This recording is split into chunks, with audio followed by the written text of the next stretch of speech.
the place that we represent. In your name we pray. Amen.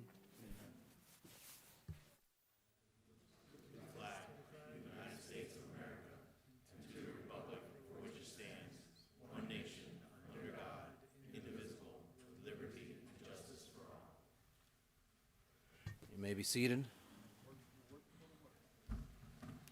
Who keeps doing this? This is not mine. I felt the Lord. Just all right. Good afternoon. Thank you all for coming to this special meeting prior to our budget meeting, and I encourage all of you to stay for the budget meeting afterwards. You encourage them? I encourage them, but I don't think they'd want to. All right, Madam Attorney, should we move right into a reasonable opportunity for the public to be heard?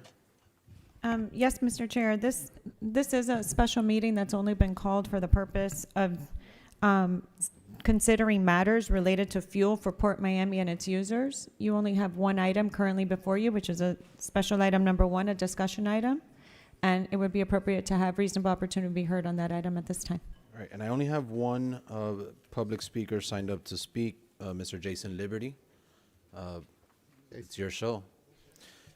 You got essentially 2 minutes. State your name and address and title for the record. Okay, great. Is it okay if I invite my fellow cruise line executives? You can, yes, and I'll grant you slightly over 2 minutes if necessary, but definitely keep it under 5. All right. Well, my name is Jason Liberty. I'm the Chief Executive Officer of the Royal Caribbean Group, and we are based right here, 1050 Caribbean Way in the great port of Miami. I'm speaking on behalf, you guys of course can come up here, yep, of the Florida Caribbean Cruise Association and our member lines, and I want to thank each of you for the opportunity to be heard here today. I'm just recognizing on who's here with me, Adam Cesarano, who's the president of FCCA, who's right behind me, Josh Weinstein, who is the CEO of Carnival Corporation, Rick Sasso, who is the chair of MSC USA. We have Dan Farkas and Juan Carrillo from Norwegian Cruise Lines. We have Tom McAlpin right here, who is the chair of Virgin Cruise Lines. As you all know, the Port of Miami is the cruise capital of the world, and that's not just in title. It's also an incredible lifeline for our community. The port has experienced extraordinary growth over the last decade. Passenger numbers have climbed steadily year after year, culminating in last year's record 8.23 million passengers, more than double what we saw a decade ago. The growth translates directly into impact.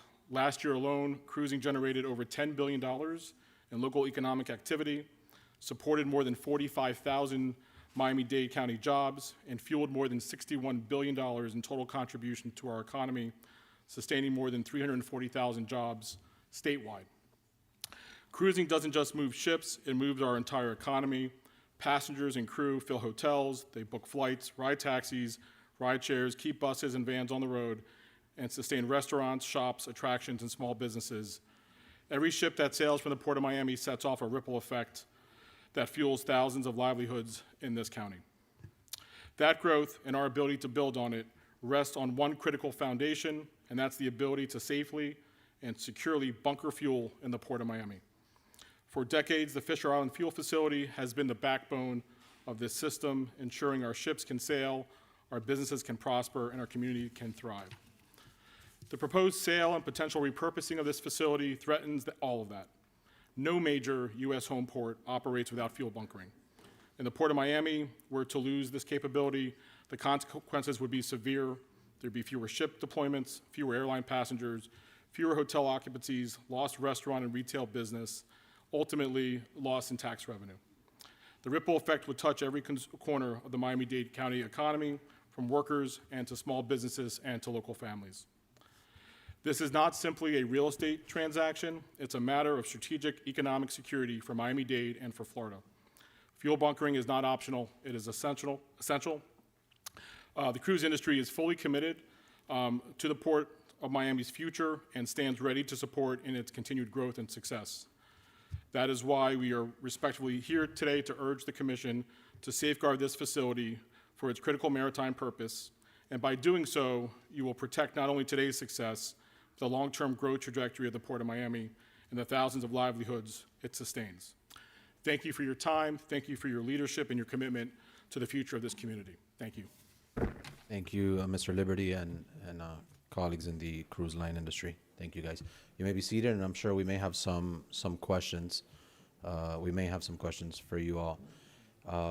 Mayor, I'm going to recognize you and your administration here in just a second. I do want to say though, and I think, you know, I understand the urgency of this matter, and it has been emphasized repeatedly by Director Webb, who obviously, unfortunately, is not able to be with us today.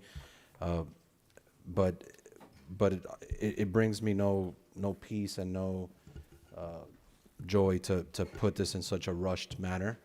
I know that we've said several times that, and your administration has said several times that it's also not your desire to do this, and many commissioners on this dais have brought that up. But this one, I feel like it could have been.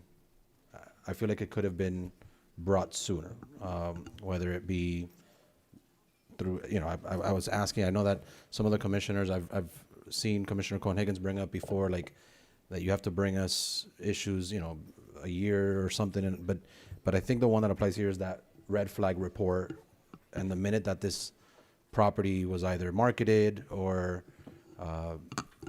you know, or made available, I feel like this body should have been flagged of such. With that, I'm going to recognize you, Madam Mayor. I don't know who you are. I'm James Ferraro, and I thought we were signed in. I was told we were, but I was going to speak very briefly on behalf of Fisher Island Community Association. Okay, so I think you're saved by the bell because I have not officially closed public hearing. So you will have 2 minutes to speak. State your name and address. James Ferraro, 7003 Fisher Island Drive. And I am the chairman of the Fisher Island Community Association, and I'm here on behalf of that association and the Fisher Island Club. And our community is over 800 families, hundreds of workers on the island, and it's a very vibrant community, and the tanks abut our property, and it's been an ongoing concern for several decades now on the island, the removal of the tanks. Currently, HRP has a contract. This was out for public bid, okay, for a long time. And HRP got a contract, and their intent in their contract is to remove the tanks and to further develop Fisher Island, which is a huge benefit for the community, life safety and economically. So I just want to state on the record, I'm only here for this purpose, is to state that the Fisher Island Community Association and Fisher Island Club, on behalf of all of our residents, are very concerned about the potential danger to keep that site there in the future, and we do not support anything that keeps the tanks there. Currently, we've been told by HRP that the tanks have 3 years left, and after that, they'll be removed, the land will be remediated, and you know, this is a very serious issue, and we do not support it in any way. Thank you. Right, sir. Good afternoon. My name is Joe Capo. I am representing here 1,500 labor workers from the ILA, and as this meeting started, we care about community, we care about our jobs, we care about the cruise ships, we care about cargo, and having this, it would adversely affect us all, affect our hours, affect our work, affect the cruise lines, and we need to make sure that this doesn't happen. All these guys here, and unfortunately we couldn't bring more, but we're all very concerned, and we are pleading with you all to please do the right thing. This facility cannot move. We need it here, we need it right there, because that's going to mean less ships coming into our port every week, and as far as all the numbers that you heard earlier, the billions of dollars that it represents for the city, for the county. But we, the workers, the laborers that are out here every day, 24 hours a day, we need this to remain here, and we need and I'm voicing for all our members, over 1,500 members and families that are going to be affected by this decision. Thank you. Thank you, sir. Thank you. Thank you so much, guys. All right. Anyone else that did not register and is here on this item? Seeing none, Madam Mayor. And public hearing is officially closed. Good afternoon, everyone. And thank you so much to the CEOs who've joined together once again for the good of the industry and the economy, and who've come together around shore power and come together around extraordinary opportunities and needs, such as this. We have the CEOs here from our biggest cruise line partners at Port Miami, and we also have our ILA represented. Thank you so very much, ladies and gentlemen. This is clearly a very critical issue that affects all of us, and I want to thank you, Mr. Chair, and this board for facilitating being able to have this conversation as quickly as we possibly could, given the urgent nature of the matter. We depend, obviously, on this cruise industry, and the cruise industry depends upon fuel. It is currently supplied from one place, the Fisher Island Fuel Facility. Fuel availability has been critical to the growth of our cruise and cargo at Port Miami. You've heard some of the figures from Jason Liberty. Thank you so much for your important remarks. $61 billion in annual economic impact for our county, 340,000 jobs, 8.3 million passengers, and 1.1 million TEUs of cargo. That is huge and growing. So most major ports, including those in Florida, control fuel for their harbors. Miami would be at an extreme competitive disadvantage if we were to lose access to fuel. So to ensure continuity of operations, we are respectfully requesting that this board authorize my administration to acquire the fuel facility properly, whether through a negotiated transaction or through eminent domain court proceedings. Thank you so very much for your consideration. Thank you, Madam Mayor. And Mr. Chair, I'm not going to be able to stay for the whole meeting, and our Chief Operating Officer obviously is here, Jimmy Morales. Okay, all right. I've got Commissioner Regalado, Commissioner Gilbert, and let me do an order here. Who else is going to be speaking on this item? Well, I mean, you could always raise your hand later, but Commissioner Regalado, Commissioner Gilbert, and then we'll go around. Thank you, Mr. Chair. Colleagues, before you is an item that I've been working on with the administration that we were not able to get on this agenda. I have the hold on this item, and we've been talking about it for some time.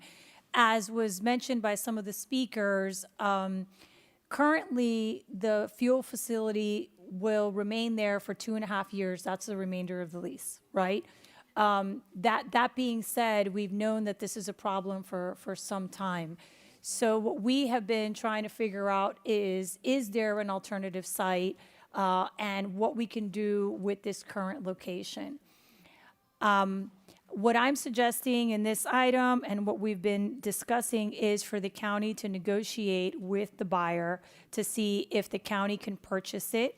Alternatively, if that negotiation does not work, then we would go to eminent domain. I'm also making other requests. The first is, I think we need to change the culture at the port, and this item directs the port to be continuously looking for other properties. Different than the airport, the port has passed up several opportunities to purchase property. This particular purchase was an open, disclosed, and active purchase. This was not a backroom deal. So we could have participated in the purchase of this fuel facility, and I think we need to give direction to the port moving forward so that they're looking at other sites. I also think there's a lot that we learned from the airport hotel, and one of the things that this item does is, as we pay for the costs associated with the due diligence of the buyer, we also acquire that intellectual property. We have the right to have the engineering studies and everything that was done at this fuel facility moving forward. I don't recommend a long-term lease because that would only leave us again beholden to someone else for a facility that is essential to the operations of the port. However, I have included in the item communicating with the Fisher Island Association, and I have been in communication with them and have given them my word that we're going to continue looking for another site. I don't think that this is the long-term home of this facility. And I definitely think that in its current state, we could do a lot better. We do not need this entire footprint, and it could be beautified. It doesn't have to look like it looks presently. It's a disaster. And nothing has changed in the last 50 years. So I think it is to the benefit of our residents, which include the residents of Fisher Island, for us to do our best to beautify this and for us to look for other alternatives. I think that we can find other alternatives, but I don't think that we can find an alternative in 2.5 years. I think that we need to purchase this. I think we should have purchased this when it came up. And I think moving forward, whether it's Terminal Island that recently was sold, we could have purchased that. You know, there's lots of properties around the port that I think we could have engaged in, and I hope that we do that moving forward. So I proffer this item. I can make the motion, you know, also, but we've been working on this a lot. We've been working with the administration. We've met with everyone. It is a very fair deal. What I'm offering is, you know, giving the mayor some guidelines as she negotiates this. I think it's important for us to do this as soon as possible. This allows for an appraisal. It allows us to pay their costs, but we keep that intellectual property, and it caps the amount that they can get over the appraisal. So I'm happy to discuss how we got to these terms and would like your support on this motion. All right, so just to clarify, because the attorneys did come over and say, we don't have an item before us. And that's by design. I wanted a discussion item on the agenda, but of course there will be a motion, and I imagine others may or may not have motions, but just for clarification, there is no item before this board right now. There will be motions before this board. This is the Mr. Chair, that I worked on, and I have a verbal of it. But honestly, I don't think this is a pretty complex situation, which is why I'm giving you what the attorneys approved so that you can all see it in its proper form, as opposed to the attorney reading off 2 pages. So you will have both. I think this is important, but officially on the agenda, it's not. So I want to just clarify that per their request. He's in line, Commissioner Gilbert, following Senator Garcia. Yeah, thank you, Mr. Chairman. Commissioner Regalado, I understand all your points, and I don't think you're wrong about them. But we're in a special meeting right now, and the issue that's before us right now isn't necessarily beautification of the site if we keep it. It's not whether we should set policy about whether they should. Those are all things that are fine and well that we can discuss in the regular course of business. The thing that's before us right now is this property, whether we need the property. So I asked very simple questions. I don't think it's complicated. Do we actually need the property? Somebody from the port, do we need the property? Through the chair. Yes. You're recognized for an ebb and flowing conversation. Come up. Or Jimmy. Yeah, because. Oh, no, we absolutely need this property. Okay, we need the property. When is the sale supposed to close? It's unclear. In recent conversations we had, it could be this month, could be middle of next month, but we anticipate sometime in the next 4 weeks. Okay, so there's a sense of urgency. Well, that date has been earlier in the year, could be pushed back, but that's the current plan. Do we have a way to pay for the property? Yes, we do. Between reserves at the port that are significant, the industry has agreed to potentially advance payments to help us with that. We are in conversations with them about adding to our minimum guarantees and whatnot, so that over time we can also amortize some of it. And as you know, we have a tremendous bond rating and could also issue bonds. So paying for it is not going to be an issue. And to be clear, no taxpayer money. This is all an enterprise fund at Miami-Dade Port. So, colleagues, from my perspective, this isn't necessarily complicated from a policy perspective. From a policy perspective, we need the property. We don't want it to sell before we get it, and we have the money to pay for it. So the question is, how do we get the property?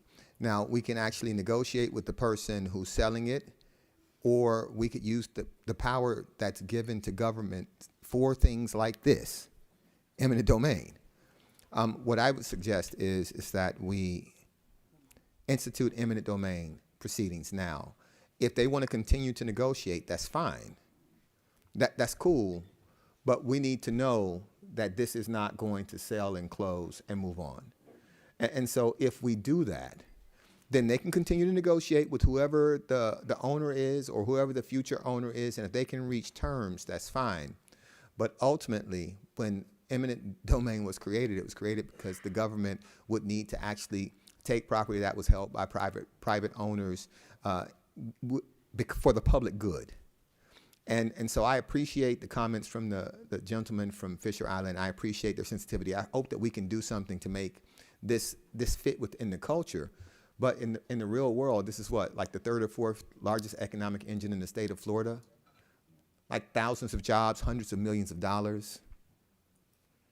So in the real world, it's not necessarily a close call for me. It's not necessarily complicated. And so I appreciate the resolution that I'm seeing right now. It seems very detailed, and I think that we should take up those things, but I don't think they're essential. When we boil this down to what we have to do right now is how we get the property right now and who's going to pay for it. And so, Mr. Chairman, if you would allow me now, I will make a motion that we, consistent with the things that I said right now. I mean, so I'd like to go around first before we do any motions. But yes, I will of course recognize At the pleasure of the chair. Thank you. Senator Garcia, Cohen-Higgins, and then Regalado after. Thank you, Mr. Chairman. Commissioner Regalado mentioned that there's 2.5 years. What happens at the end of that 2.5 years? My understanding is the buyers are agreeing to remove it. It'll be removed. I think, in fact, it was said there by the individual who spoke on behalf of the association. The agreement is that the facility would no longer be there. Okay, so then within that, what's the sense of urgency to do it now if we are throwing this word, eminent domain, which to me is very, it's a tough pill to swallow right now, in a special meeting when we're taking someone's private property away and we're doing it in this type of meeting right here? It's very dangerous, folks. So what happens? Can we do the process of eminent domain at any point, or does it have to be right now? Well, I'll defer it to Miguel and the legal team. The process is not as neat as it sounds. First of all, what my understanding from the law is we are required to make a formal offer. We are required to get an appraisal. So we do have to go through the process of negotiating with the purchaser, the seller or the owner. If that process fails, we at least have met then the minimum requirements to then, at that point, file for an eminent domain proceeding. We would deposit with the court the price that we think is a fair market value. Now, one of the things why I think the timing is important, we actually have a transaction that is current. We know what an interested party is actually paying as market rate price for this property, which is $180 million. If it closes and we go a year and a half down the road, we don't know the extent to which they'll entitle that property with things that will drive up the cost. Perhaps they transfer away parcels of it. Perhaps they make a covenant that goes with the land that says it has to be removed. I mean, things could happen while we don't own it that could impact, A, the cost significantly of us acquiring it, and the rights that we might acquire. So that's why the timing, in a sense, is just ideal to do it. So we're pretty much telling them, either you sell or we're going to take your land from you. Yes. Yes, The answer I is guess yes. that's being candid. I mean, that if this is truly a necessity for the operation of our port and meets, I believe, the definition of a public purpose, I do. You okay? Now, let me ask you then, have we explored any other options? First of all, I think that to put this county commission at this point to say we're going to start the process of eminent domain in a emergency meeting, which we could have done this a couple of years ago, at the beginning of the administration, at the beginning of when we all got sworn in, to sit here now in an emergency meeting saying we're going to take someone's property, I think it's a tough pill to swallow now. What other options do we have? What have we done a study on what other cities do? I think currently right now, I think we do ship in some fuel from Fort Lauderdale. What are the other options that we have, and what do other cities that are in our general population size or port size, what other options could there be instead of offering to take someone's property from the back? And I invite either Fred or Andy to come up and talk. Number one, as the mayor mentioned, we are the only port of our stature and size in Florida that does not have and own and control a fuel field. Every other, Canaveral, Port Everglades, all our competitors. And I believe at some point the leadership of the industry told me that they almost sail, all the major ports they sail to, even outside Florida, to some degree have that. So we would be really unique in not having that facility with us. We have looked carefully at other options, rail bringing the fuel, pipelines, barges from Port Everglades. Fred, if you want to go a little bit, but in each case, extremely expensive, extremely disruptive, just not practical. If you want to talk a little bit about Fred. Yes, through the chair. Actually, if I may, I asked a question. What do other cities do? So other cruise ports Yes. actually have facilities on port Okay, handling. do other cruise ports, do they ship and do they have any other way of bringing in fuel to their ports? Is it just they all have it there? It's all there, sir. It's, no other port does anything All Florida cruise ports have fuel. in the United States? In the United States, they have different models, but all major You cruise. see, this is, I know, but this is what question I'm trying to get to. I understand what you want to try to accomplish, and I admire you for that. But I'm asking a question, and you're trying to give me an answer based on Florida, you know, but I asked a question, what do other ports of this size, what do they do? Do they have other mechanisms to transport fuel in? You said no, they all have fuel ports in our size, and you're addressing Florida. My question now, let me be more detailed with it. What do other ports in the United States of America that are comparable in size, what do they do? Do they have a mix? Do they have other ways? Do they transport fuel in? And so forth. Because my understanding is that we do ship fuel in from Fort Lauderdale right now. Is that not true? We do not ship it. None at all. Fort Lauderdale, no. So the fuel goes from Fort Lauderdale to pipeline to MIA, if you're referring to that. But actually, supply vessels come and fuel up Fisher Island. Okay. So what other types of what do the other ports do? Other ports have mechanisms of fuel barges as well, but they come in either internationally, and it is dependent on weather. A lot of the condition, the reliability is a lot, Senator. Okay. And members, I just really think that when we are sitting here at an emergency meeting to do eminent domain on a property that the sponsor of the legislation says it's a complex issue. I'm glad that my attorney to my right here, Commissioner Gilbert, doesn't think it's that complex, but she's thinking it's very complex. I don't think it's fair to any of us, lay individuals who are not attorneys, to sit here and try to decipher this and say, oh, let's go ahead and tell the county, either negotiate with a property owner, private property owner, and if they don't negotiate, we're going to take your property away because this is just what we need to do. I understand the urgency, but we're talking about we have 2.5 years left, that I think that we should go through the proper channels in addressing this issue instead of calling it a meeting right before the budget hearing, which I signed on it, but I thought it was going to be a little bit less complicated than this. So I want to listen to everyone else, but I think this issue deserves a little more vetting than just sitting up here and saying we're going to force someone to take their property away. Thank you, Senator. Commissioner representing District 8. Thank you, Mr. Chair. I have a few questions to understand the posture that we are in currently. My concerns are similar to that of Senator Garcia. Being asked to make a decision on eminent domain on a discussion item with less than 24 hours notice, when the only representatives that are before us currently are the representatives that are either from the port or part of the cruise industry or part of the ILA, which I completely respect, but we don't have representatives that are either representing the seller or the buyer here. So there are parties, i.e. the property owners, the ones that are involved in the transaction, whose voice we have not heard from. And so that gives me pause just from the outset, especially on a decision that has a value of at least $180 million, because that's the price that I've heard being thrown around. But I need to understand the urgency. Everybody that spoke with a tone and a temperature of, you know, if we lose this fuel farm, like it's going to cripple the port and Port Miami. But help me understand. Do we currently own the 10 acres on Fisher Island? Does Miami-Dade County own that parcel of land right now? No, that property, we've never owned it. That's my It's point. Privately We've held. never owned it. We've always received our fuel from this port since when? 1930 what?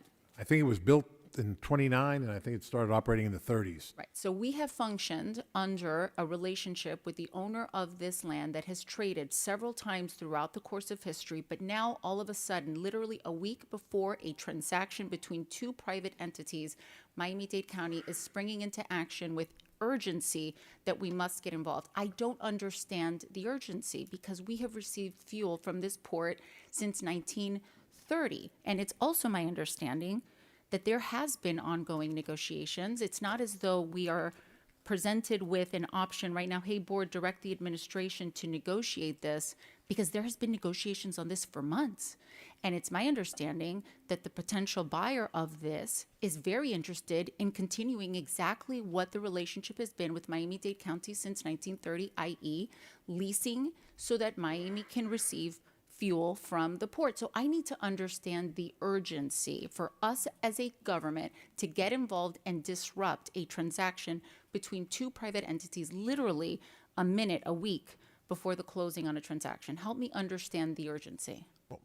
Commissioner, I think, first of all, in a sense, the statement that has been made a couple times that we're taking the land, actually, Transmontane, who is the current owner, is selling it. They don't want to own it anymore. They actually are getting out of that business, I guess, and have agreed.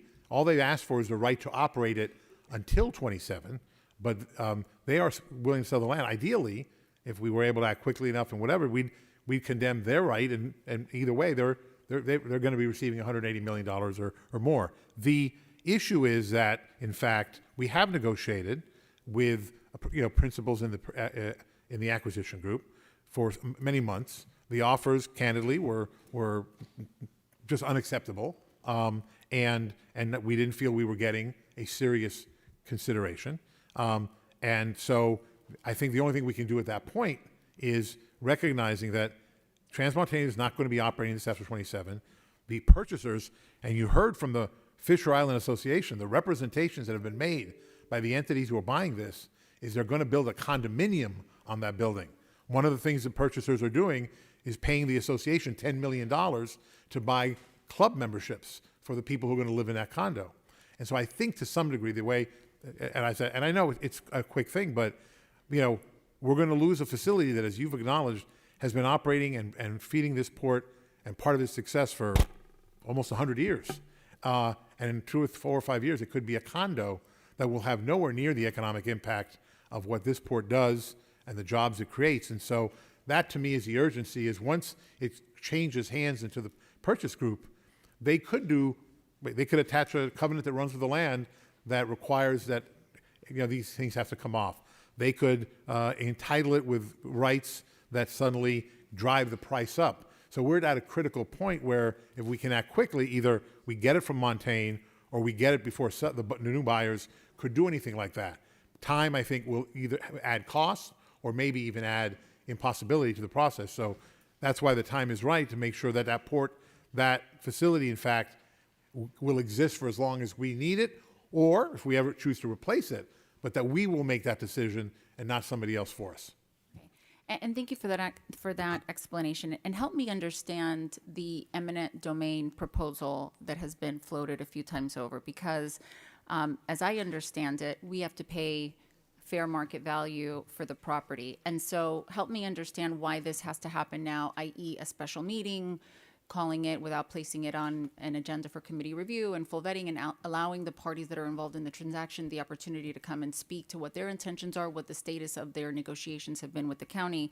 Help me understand eminent domain. So if this property were to close and the transaction were to trade hands in the next month, what is the risk to us? Because wouldn't that cement the value? Because it just traded at $180 million. Wouldn't that cement fair market value? If the new owner were to say, I want $500 million for it, good for you, that's a wonderful ask, but we now have a transaction that is closed that shows a price on a very unique parcel of land. It's extremely, extremely environmentally toxic. There's years of environmental remediations that need to happen on this property. Why would that immediately skyrocket the price of the property that we are so afraid that we have to do it right now? Why are we trying to interrupt this closing? What's the urgency of that? I mean, obviously, it would not have been our first choice to bring this item on at the hour before the budget hearing. Unfortunately, our next BCC meeting is October 9th. We, at first, for a long time, the word was that it was going to be closing mid-October. Then recently we heard it could be a week or two from now. So we didn't want to take the chance that, in fact, they'd close. And then once they own it, they can, like I said, they can incur costs that aren't being incurred by Montaigne. They could entitle it with rights that now drive the cost up. There's a lot of things they could do at that point. They could attach covenants with the land that prohibit use going forward. But I think in terms of the process, why we're starting here before you, I don't know, if you could maybe walk through what does the law require a government to do, both in terms of upfront. Is that okay, or? No, it's okay. I don't need it to be walked through the eminent domain. Okay, I'm process. sorry. I thought I'm that's very what you wanted. clear on that. What I'm trying to understand is why do we need to do this now? If it closes in a month or in a week, we have a sale price. We know it's been spoken about at $180 million. Why can't we have this conversation at a later time? Why do we have to have it right now is what I'm asking. What is going to change? The price is not going to change in a month. The price is not going to go up in 6 months. It takes time to get entitlements. They need to go to boards. They need to file applications. I'm just wondering what the urgency is that brings us here an hour before a 12-hour budget meeting. Well, number one, obviously, we know our real estate market in South Florida, prices can go up in 6 months quite a bit. Number two, again, once they own it, Transmontane just wants to sell this. But the owners obviously are coming in to develop a condominium tower on there that they think will be a lot of money. They will begin, I am sure, to take steps toward that process that now begin to create greater value on that property, and we may find ourselves paying a lot more. And the process here of an eminent domain is not, it's not overnight. I mean, so it will take time to go through this process. We have to get an appraisal by law and submit to them with our offer, I believe, a copy of that appraisal. That takes time. Then, there's going to be some negotiation. We have to then do, get the surveys and all that stuff. Then if it turns out we don't get to that point, then we start that legal process. So it's not like, between now and 3 weeks from now, we're going to get it. But unless we start now, we could be well into 2026. And now we're really facing, the sort of Damocles over our head when they're going to close it months later in 2027. So that's why we had a sense of urgency. Look, we can, and we apologize. Should we have been here 6 months ago? Should we have been here 6 years ago? I mean, the truth is we now know that we were the only port that had this exposure of not owning and But Jimmy, in controlling. fairness, But, that's not new information. No, I know. We've That's why I all say known we and probably should have always been known. here Right, before. okay. So let me ask you, the seller, there was, the property was presumably placed on the market for sale. Why didn't Miami-Dade County participate in that open market transaction? We buy property all the time as a government. Why didn't we participate? Why didn't we place an offer on this property? And I'd have to defer. I was not aware that it ever went through that process, but I don't know, Andy or Fred, if you want to address, if you were aware of that, that process. Yeah, good afternoon, Andrew Hecker, Deputy Director, CFO. I was made aware of the property being for sale right around 2024 when the transaction happened. I don't follow the real estate market, in terms of my duty, so I was not even aware that it was for sale. And when was the last time that this property traded? 2003?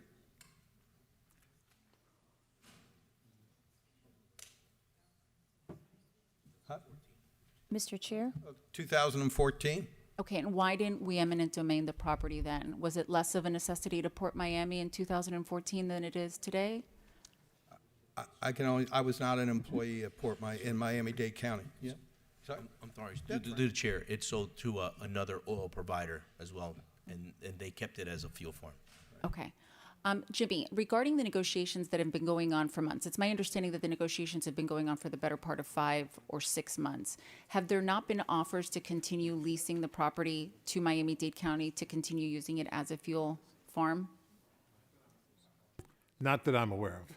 Okay, so we are operating under the understanding, although we have no representatives from either the buyer or the seller to give testimony today, that this property is trading and for sure being converted into residential condominiums, which is the urgency that is prompting a vote by this board to enact eminent domain.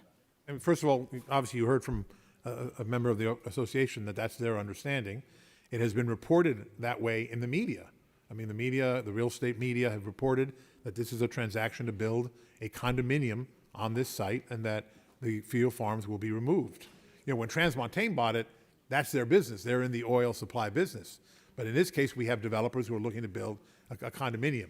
I hear you, and I hear about relying on what media represents and what homeowners associations represent in the neighboring neighborhood. But from the standpoint of taking a vote to take another person's property valued at $180 million, I would prefer to rely more on media articles and the testimony of an association. I would like to hear from them specifically with, I don't know that there's been applications filed to build these condominiums. It's my understanding that there are offers to the county to continue fueling and allowing Port Miami, and that there is an intention, a specific intention, to not disrupt the fueling that Port Miami so heavily relies upon. And so there's a bit of a disconnect there for me, and so it would be very difficult for me to take a vote on this without additional information and without the necessary and relevant parties being here to testify. Thank you, Mr. Chair.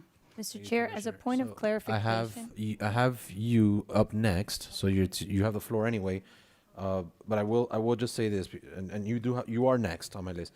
But there's others that have not spoken. This will be your second bite at the apple. So I just want to clarify something really quickly, because I think, Jimmy's trying to explain it, but there's another thing that's happening. First of all, I don't agree with Commissioner Gilbert's motion, because once we move directly into eminent domain, we blow up the sale, which is why my motion says negotiate with them. If you reach an impasse, then go to eminent domain. My motion is different than what he's proposing, and while I appreciate his viewpoint, some of the questions that have been brought up by my colleagues, like why didn't we buy this? Why weren't we looking for property? All of that is in my motion, and yes, we could deal with it later, but what you should do eventually, you should do immediately. I never want to be in this position again.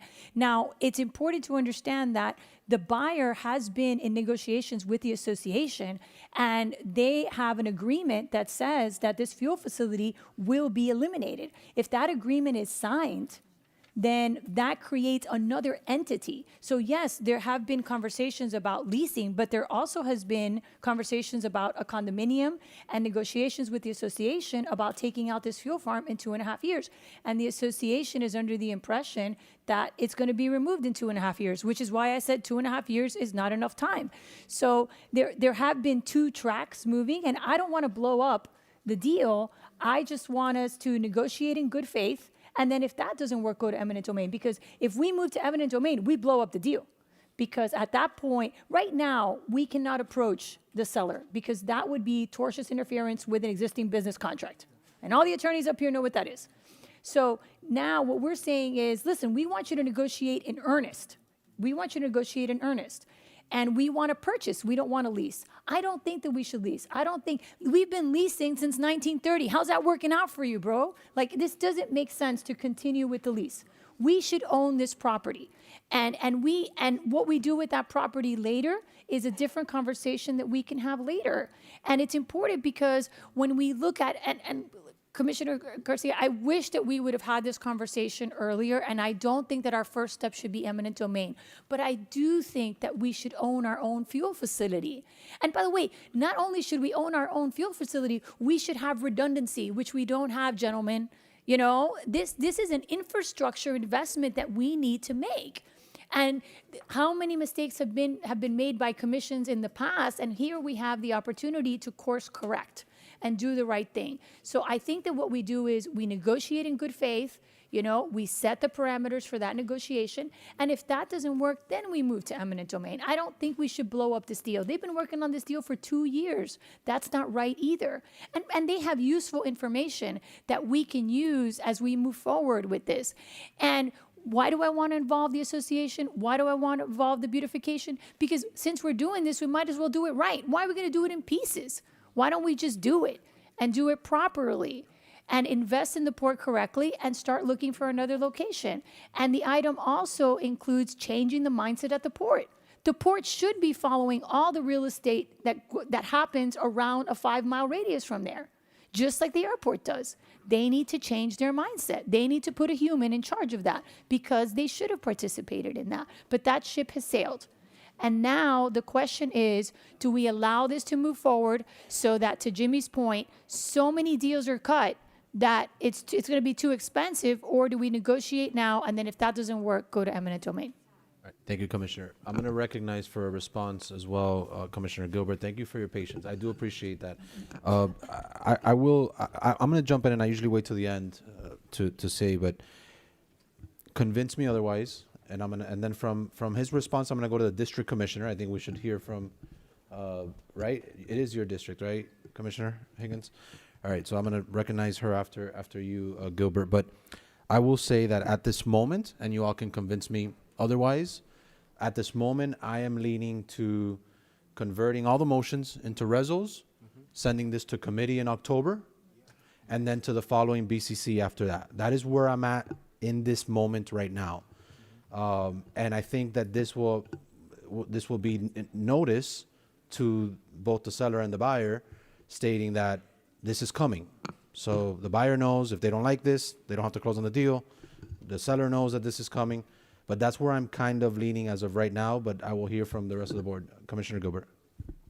Thank you, Mr. Chairman. I tried to follow everything Commissioner Regalado said, but it was in some ways extremely circular. Because you said that which you have to do eventually, do immediately. And then you said, we have to own the farm.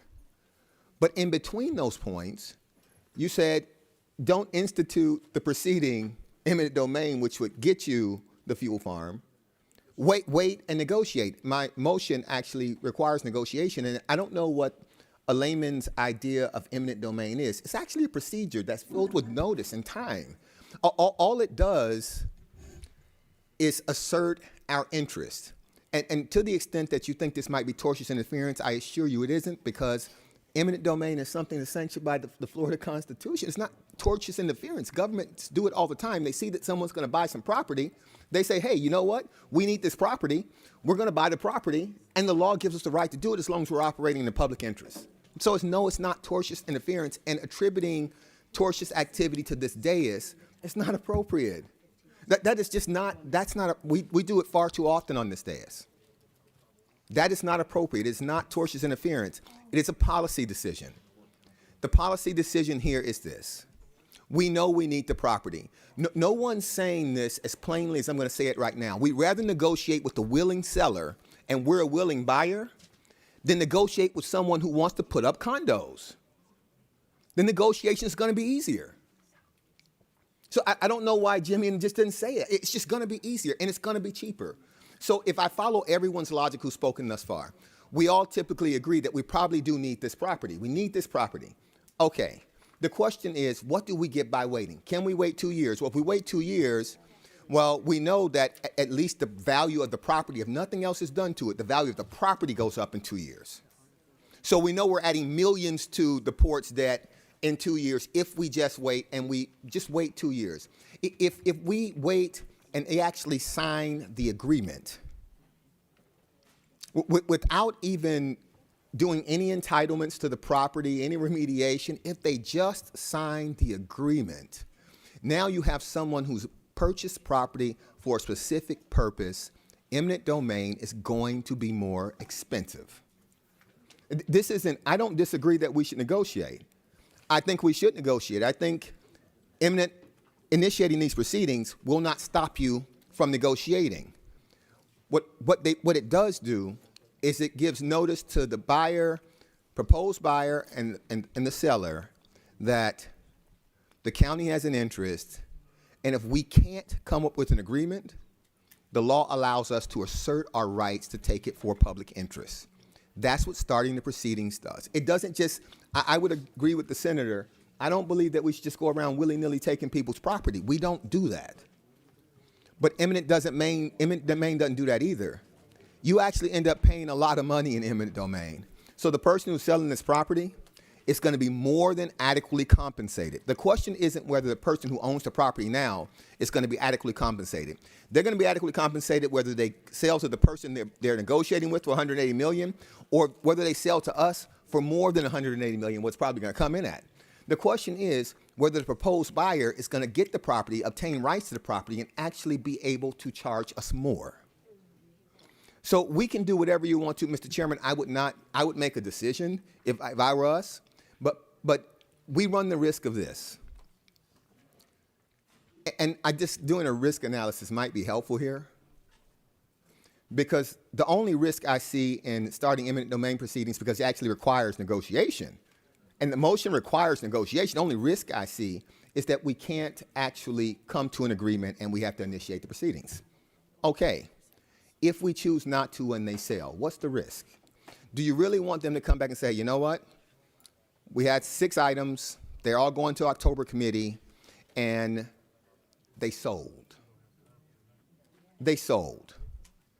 And so now we're still going to take the property because we still need the property because we all established that we need the property. But now it's not 180 million because right now we know what that willing buyer was selling the property for, 180 million. Now it's not 180 million because that's not the same willing buyer. Now it's a willing seller. It's a different willing seller now. Or it's an unwilling seller, which is even worse. I don't want to negotiate with an unwilling seller. And that should really, when we're talking about not hundreds of thousands, but hundreds of millions of dollars, it should terrify everybody on this board that we put ourselves in a position to negotiate with an unwilling seller for a piece of property that we actually need to keep jobs, fuel, this economic engine that helps drive our economy going. It should scare us that we would put ourselves in that position. So anything that puts us in that position, I am principally and unapologetically opposed to it because what we're risking is a lot of money. It's not a nominal fee. Thank you, Mr. Chairman. Thank you, Commissioner. I actually have remarks, but I will recognize the District Commissioner. Thank you. Colleagues, our port is one of our economic engines, right? We've just heard from all of these gentlemen about the risks of having a cruise ship port that does not have a reliable fuel supply. I don't know if anybody has looked around at other ports, but our port is physically one of the smallest in the United States of America that does the kind of cruising that it does. There's not an inch of space on Port Miami available. We got what we need for the cruises, barely. I presume you'd complain and wish you had more, but we don't. And we barely have enough for our very intense cargo operations. So unlike when you ride up to Fort Lauderdale and you see tanks everywhere, they got a lot more space than we do, and so we don't. And so we have had our fueling capacity on Fisher Island for over 100 years, basically. And that has where it's been, and it's been able to reliably keep our port operating. So if we wait 2.5 years, I don't know if any of you have ever worked in an oil refinery or worked on a tank farm. I have. I can tell you can't even figure out how to get the permits to build a new tank farm in 2.5 years, right? This is a long, hard industrial process to do it. You're also, if we move this somewhere else, you're going to have to build a new pipeline, right, gentlemen? Am I right about that? Do I see some nods? Thank you very much. So I have a few other engineers out there in the audience, and I'm not alone. You're talking extreme expense and time to do that, to find another piece of property where we can reliably refuel. In the meantime, we may be literally tanking fuel down from Fort Lauderdale, which makes us incredibly unreliable as a port for larger vessels. And what's our competitive advantage? Why wouldn't they just take their cruise ships, the new big ones, up to Fort Lauderdale rather than here? So this is a huge risk to our economy. We've got workforce, we've got hotels where they spend the night before, we have all of this that matters. Here's what is going to happen if we send this to committee.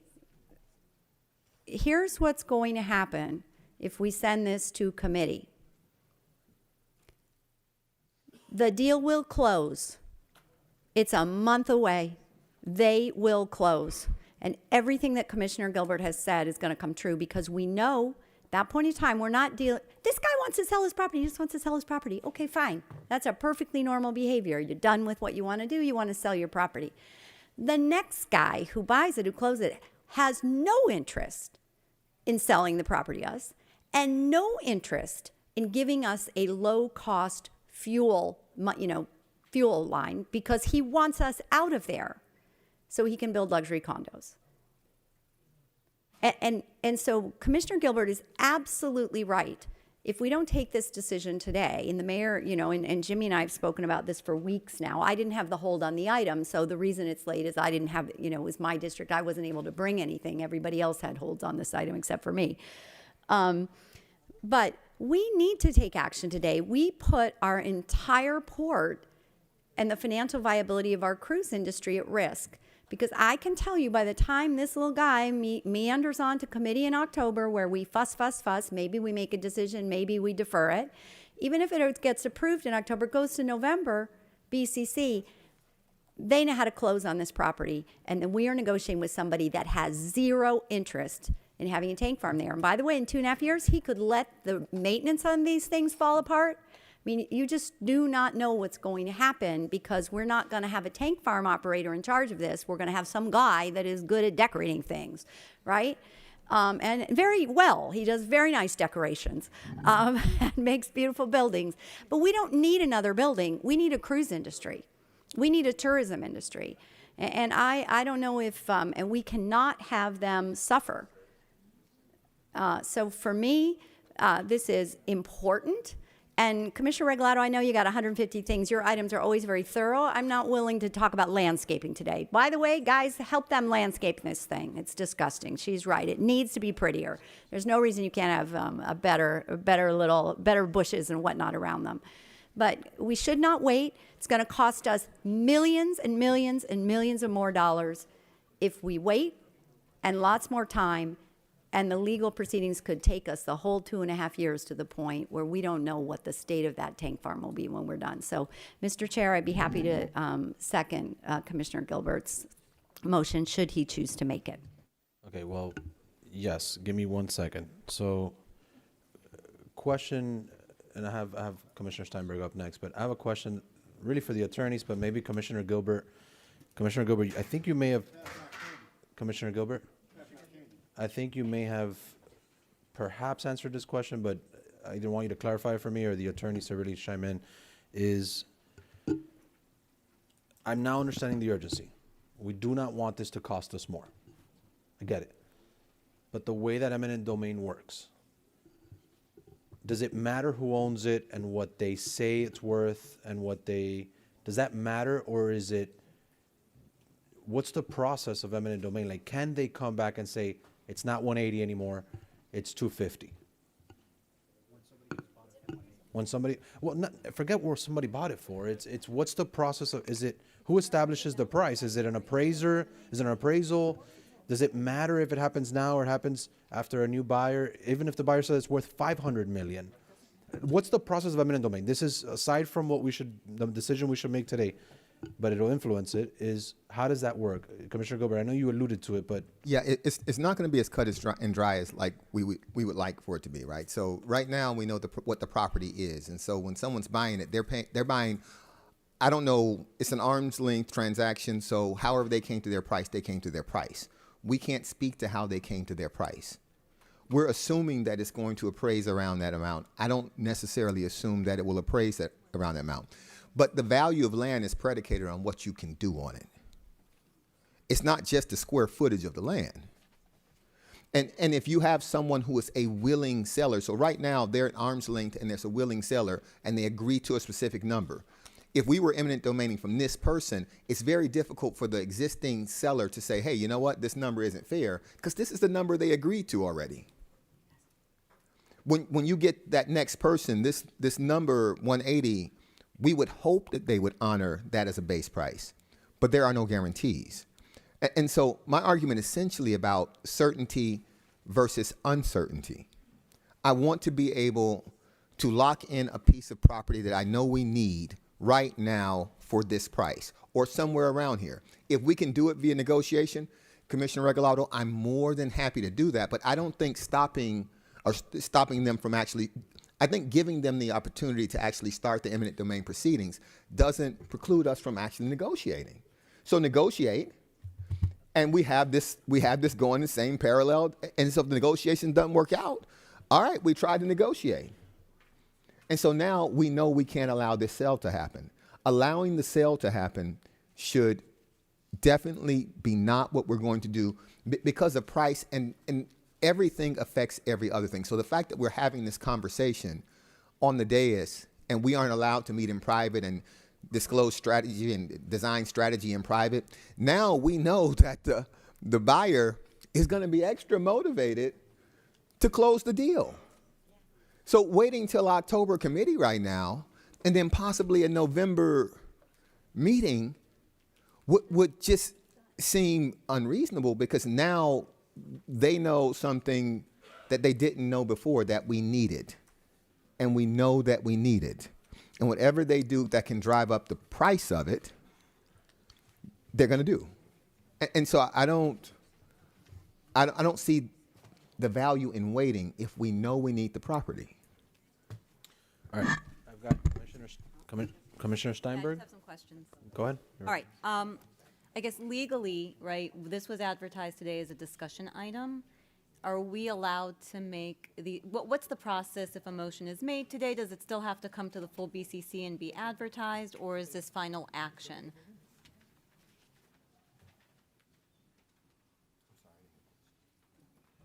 Sorry, Commissioner, if you don't mind, could you repeat that question? I'm sorry? Repeat the Do you question. mind please. repeating the question? Yes. So obviously today was advertised as a discussion item.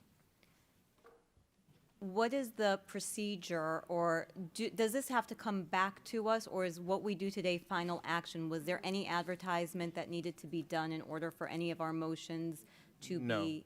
No, Commissioner. So obviously it depends on whether something has to come back to you, depends on whatever motion is adopted, but you could adopt a motion today that would result in final action for the board. Okay. And then, Jimmy, I know you said, sorry, through the chair, that you've been negotiating, and so can you give us a little bit of a snapshot of where we're at with that negotiation? And unfortunately, Heidi, the director, due to a death in the family, couldn't be here today. But she had a series of conversations with one of the principals. I had probably one or two meetings that she was part of as well. We had received an offer that was, I don't have the details of it, but very, very, very expensive.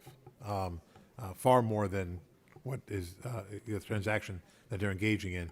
And recently we spoke again and indicated to the person we were negotiating with that, we were prepared to make an offer that would be the purchase price of what they're paying, plus perhaps some premium, whatever, to cover costs and things. But that didn't necessarily go anywhere either. So we really just never got to a point where they were proffering a deal to us that we could afford, and they weren't necessarily interested in what we were putting forward. And so that's when I think we finally said, okay, let's take action, and perhaps with a notion, which I think a few folks have mentioned, which is once we get the authority perhaps to take the next step if necessary, perhaps then we'll go get appraisals, we'll do the things that will perhaps get to a more concrete process. And I will say that the comments that we did receive is, we understand why you're doing what you're doing. We would probably do it if you were in your place owning the port, and maybe we can work out something on a friendly basis. But my point is, we just can't take the chance that if we spend another 6 months doing it, that we could be a lot worse off going into condemnation at that point. So it's lining it up in a way so that one way or another, on a timely basis, we can get control of a facility that is critical to our port. Another quick question. You said that you were speaking with the industry, and they're here, about being a partner in this, whether it's through negotiations or some other means, however this ends up unfolding. Are we going to be amending those contracts with the cruise industry in order for them to be a true partner in this? Or is this going to be the full undertaking of the port, and we're going to be on the hook? Sorry. Obviously, if the commission were to give us the authority today, we would obviously sit down with our cruise partners and talk about the ways that, whether it be increasing the MAGs, which is the passenger counts, and other ways that facility charges, ways that we could amortize. So, for example, if the finance decision was to issue bonds, because we have a very good bond rating, then we could then create additional payment streams that would help defray the cost of those bonds. At some point, there were conversations, perhaps because we have to deposit a big number in the court, that perhaps they would be willing, and we'd have those conversations then on a concrete basis, to advance payments on things they owe us to enable us to have a better cash flow. Those are things we never really finalized, because why do that if we don't know what we're going to be doing? But those conversations would also take place very quickly. But they certainly have indicated their willingness to have those discussions and be partners in this. Okay. I think, and I know you were saying all the, maybe, I need to understand the distinction without going into the full breadth of it in a quick summary as to the distinction between the two motions, because they both sound very similar. However, before we do that, I know that you had suggested the idea of bringing both these motions to committee, and I understand that time is of the essence, but what if is it too late if it's the next BCC, so there's advertisement and the right people I don't know, it's just a thought. Or can you explain the Yeah. actual The distinction, difference. if that's okay with you, because I need to better understand And, these, and, 'cause we and were to just clarify, in the administration has been negotiating with the buyer. What Commissioner Gilbert is saying is if we start eminent domain now, we begin negotiations with the seller. We have not negotiated with the seller because, like I said, they have an existing contract. We can not negotiate with the seller. However, I will say about the buyer has been in this process for 2 years.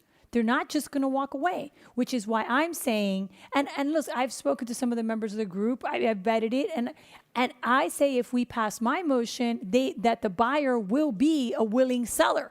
I think if we pass my motion and it says negotiate, or then we go Can you to. speak to her question, which is? No, I'm what are the answering it. That's the difference. He's saying start the process right now for eminent domain, and that puts us negotiating with the seller. My motion says negotiate with the buyer, and that puts us in negotiations with the buyer and us not blowing up a 2-year deal, because there is a cost associated with that. And there's also the association. The Fisher Island Association is also a party of this, right? So I think that my path is a cleaner path because it gives everyone an opportunity, to participate. And I think what happens is it's an appraisal. It's an appraisal. So it's not what the seller is selling for. It's an appraisal of the property, and it's whether or not we have a fair offer. All right, and so let me just answering the question. I don't think that your way is cleaner because we're allowing the transaction to go to your way. Introduces uncertainty into a relatively certain environment right now. You want to negotiate with the person who owns the property now. Once the property changes hands and time goes by, just time adds value to the property. Just time. And so even if they're willing, even if, let's say, the new owner is willing, the property's still more expensive just by virtue of time. And if it takes 2 years, or if it takes 3 years to finalize the negotiations, then the value of the property will go up. This is property on Fisher Island that someone's buying to put up condos. Obviously, it's worth something. The question is, how much more is it going to be worth? They've invested 2 years. They're not going to just Hold on. We're not doing that. We're not doing that. Mr. Chairman, I appreciate, and thank you, Mr. Chairman. I appreciate the fact that they have invested 2 years, but I'm talking about the hundreds of millions of dollars that we've invested in our port and the certainty that I need their cruise ships to have fuel. I need that. I need those employees to have jobs. I need our economy to have its engine. And so I appreciate their negotiations. I'd rather deal with their negotiations than possibly that disruption. That disruption is a problem for me. Their negotiations is an inconvenience for me. And so we can make it right with them, but we need to move from a certain perspective, Mr. Chairman. Okay. That answers your question. Thank you for that. You still have the floor, Commissioner Steinberg. Are you good, though, or for now? I guess the only question I would have is of the port, and now we've heard both synopses of the motions. Are you okay with both motions? Well, as I've heard the two motions, they both require, and actually the law requires, that you have to negotiate up front. Both then say that failing that, you go to condemnation proceedings. I think obviously Commissioner Regalado's add some additional items. We're happy either way because we really want to start the process.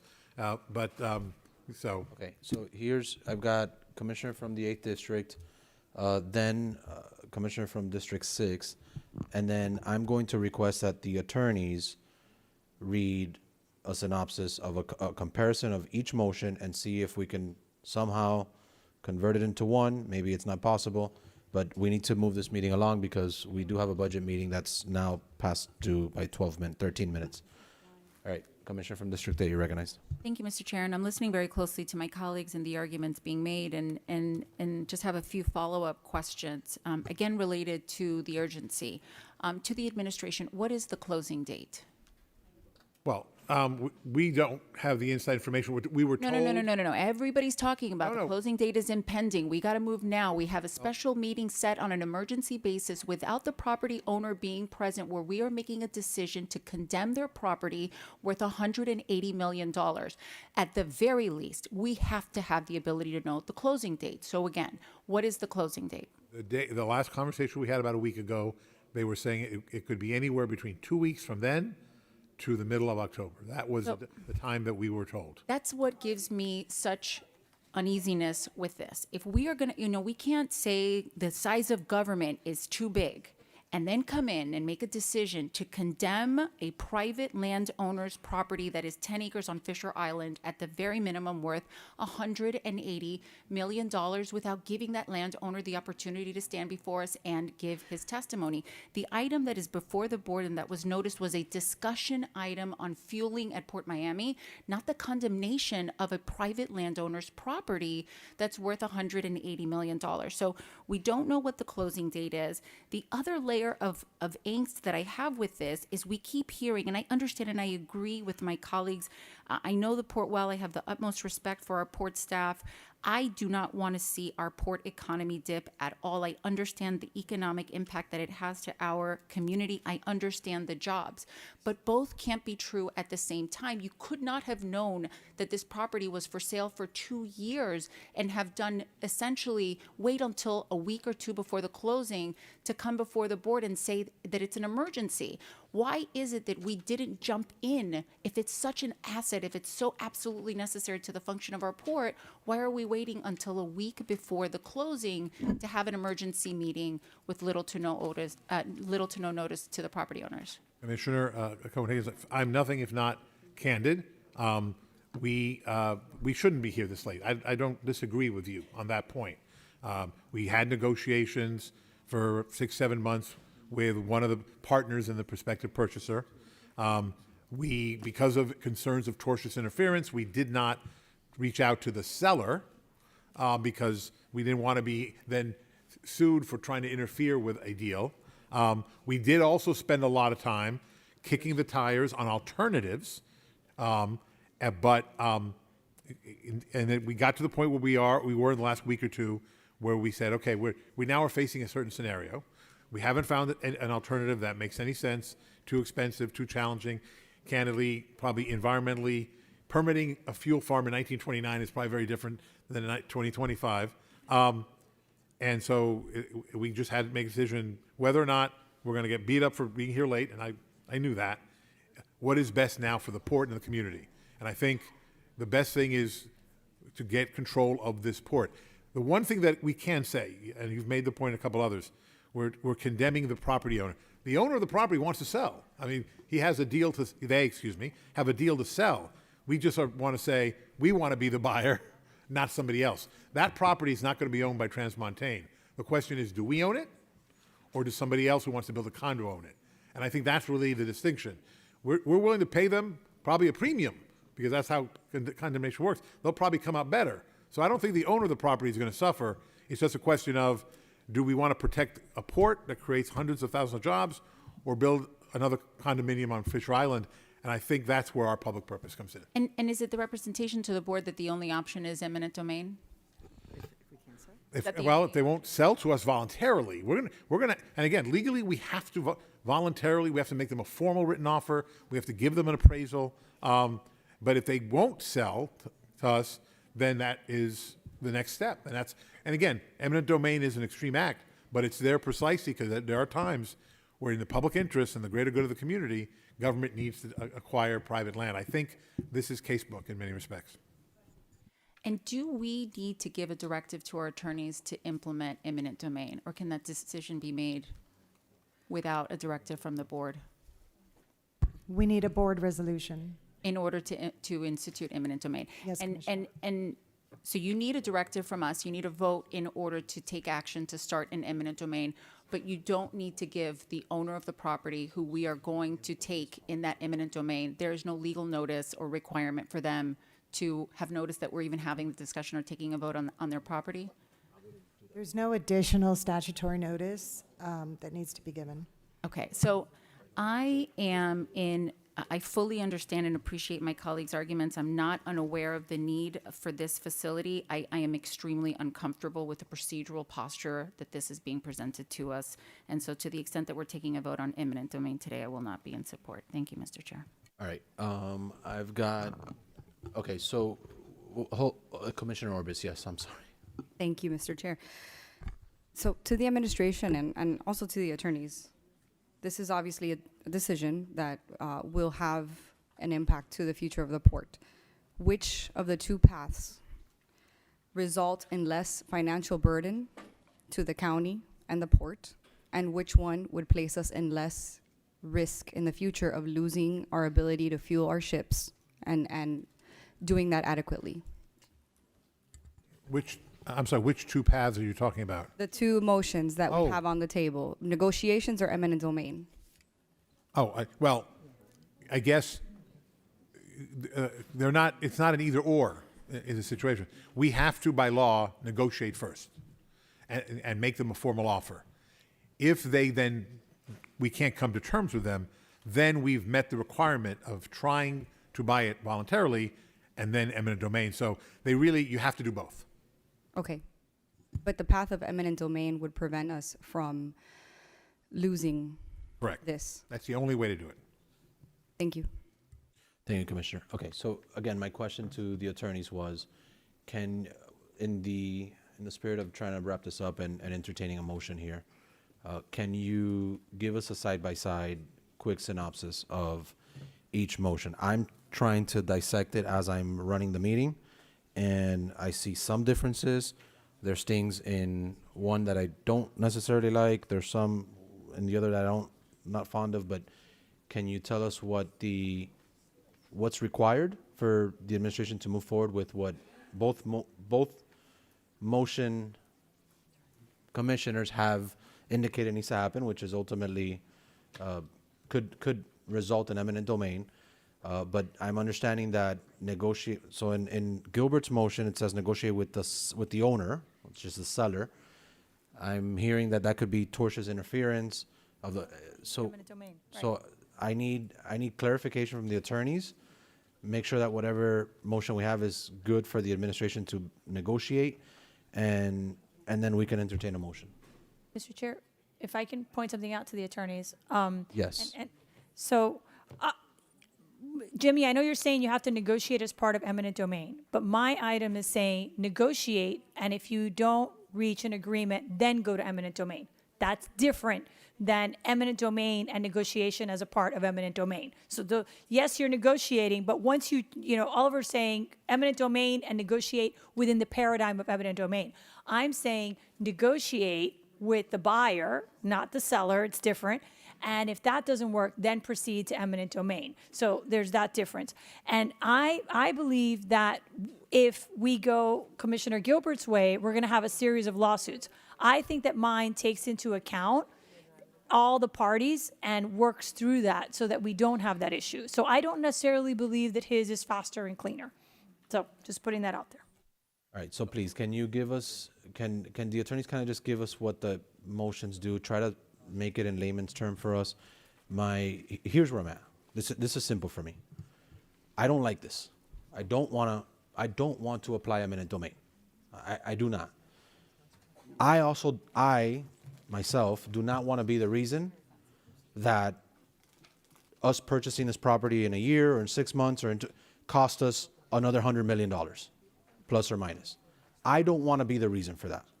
When the taxpayers of Miami-Dade County look at us, I don't want to be that guy. So, but I don't like this. I don't like that it's rushed. I don't like that the red flag report wasn't applied here. I don't like that it's being brought to us in the 9th inning. There's a lot that I don't like that we're even talking about eminent domain to a private parcel in the most expensive zip code in the country, nearly 10 acres, that probably should have condos. That's just the reality. It probably should have condos. But we, of course, cannot abandon our second largest economic engine in this county. So help me understand what is the best avenue for this county and its taxpayers for us to do by explaining the synopsis of the comparison of each motion. I can tell you right now, Commissioner Regalado, there's things in your motion that I do not like. And then there's concern with Gilbert's motion if it's even the right course of action to negotiate with the current seller, given that they're under a binding contract with another buyer. So, Miguel, to the attorney, can you explain?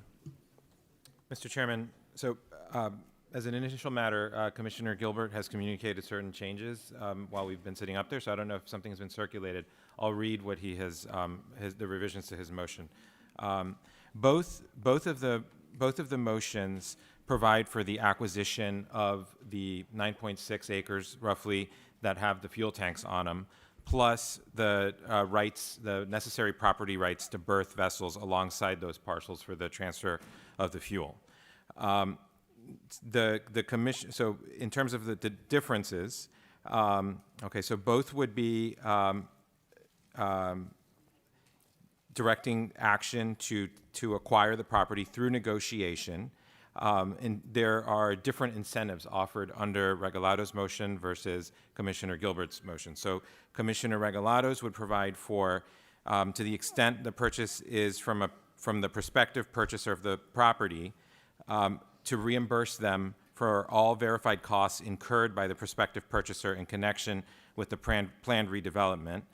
And with respect to any reimbursed costs for studies, drawings, or plans, conveyance of those deliverables to the county along with the right to use and modify those deliverables, and an incentive payment not to exceed 2.5% over the appraised value of the property, and the payment of reasonable attorney's fees and costs. Commissioner Gilbert's incentives are an incentive payment not to exceed 1.5% over the appraised value of the property, and payment of reasonable attorney's fees and costs, and payment of closing costs not to exceed $500,000.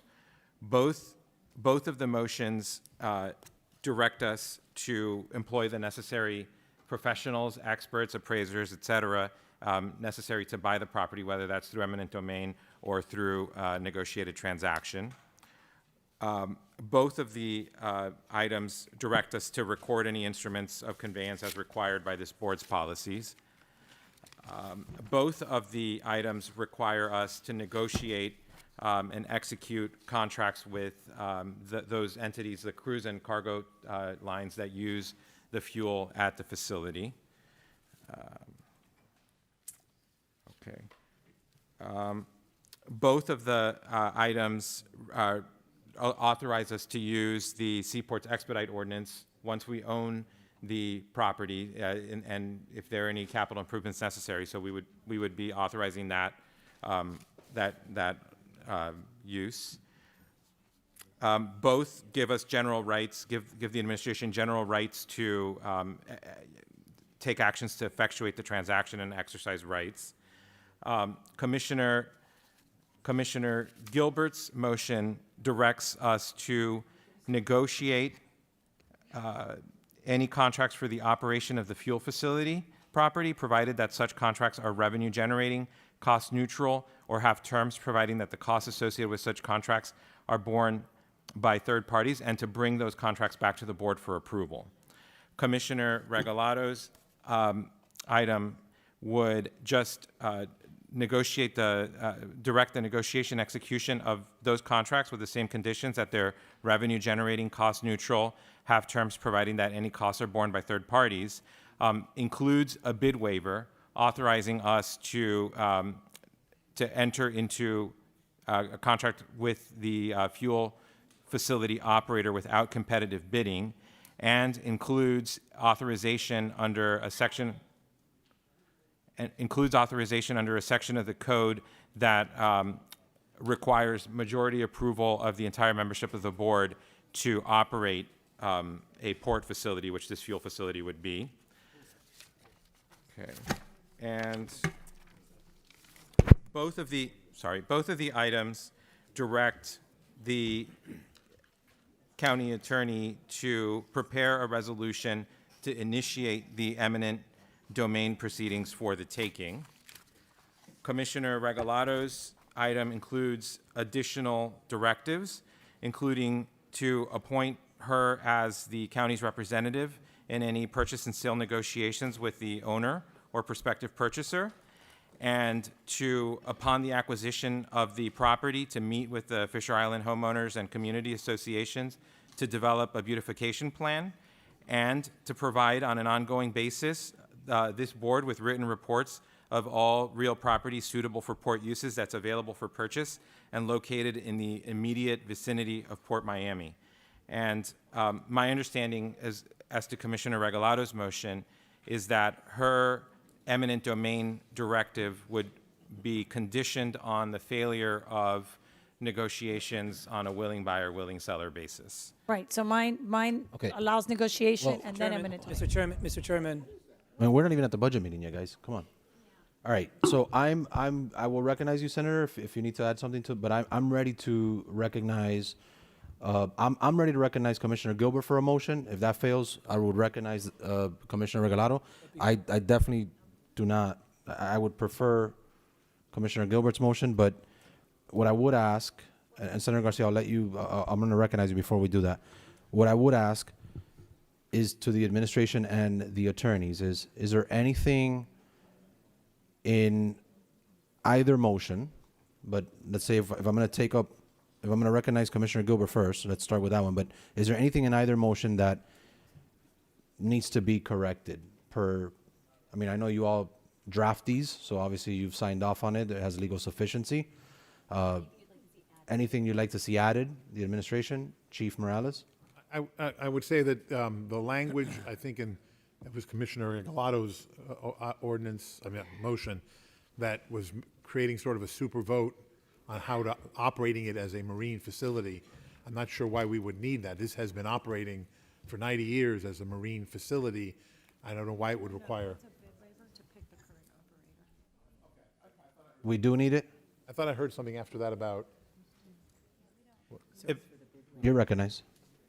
Mr. Chairman, it wouldn't be needed today, but eventually if there were a private entity that was operating a port facility, Right. the county code requires that that private entity be given the authority to do that by supermajority, not by supermajority, by 7 votes of the entire membership of the board.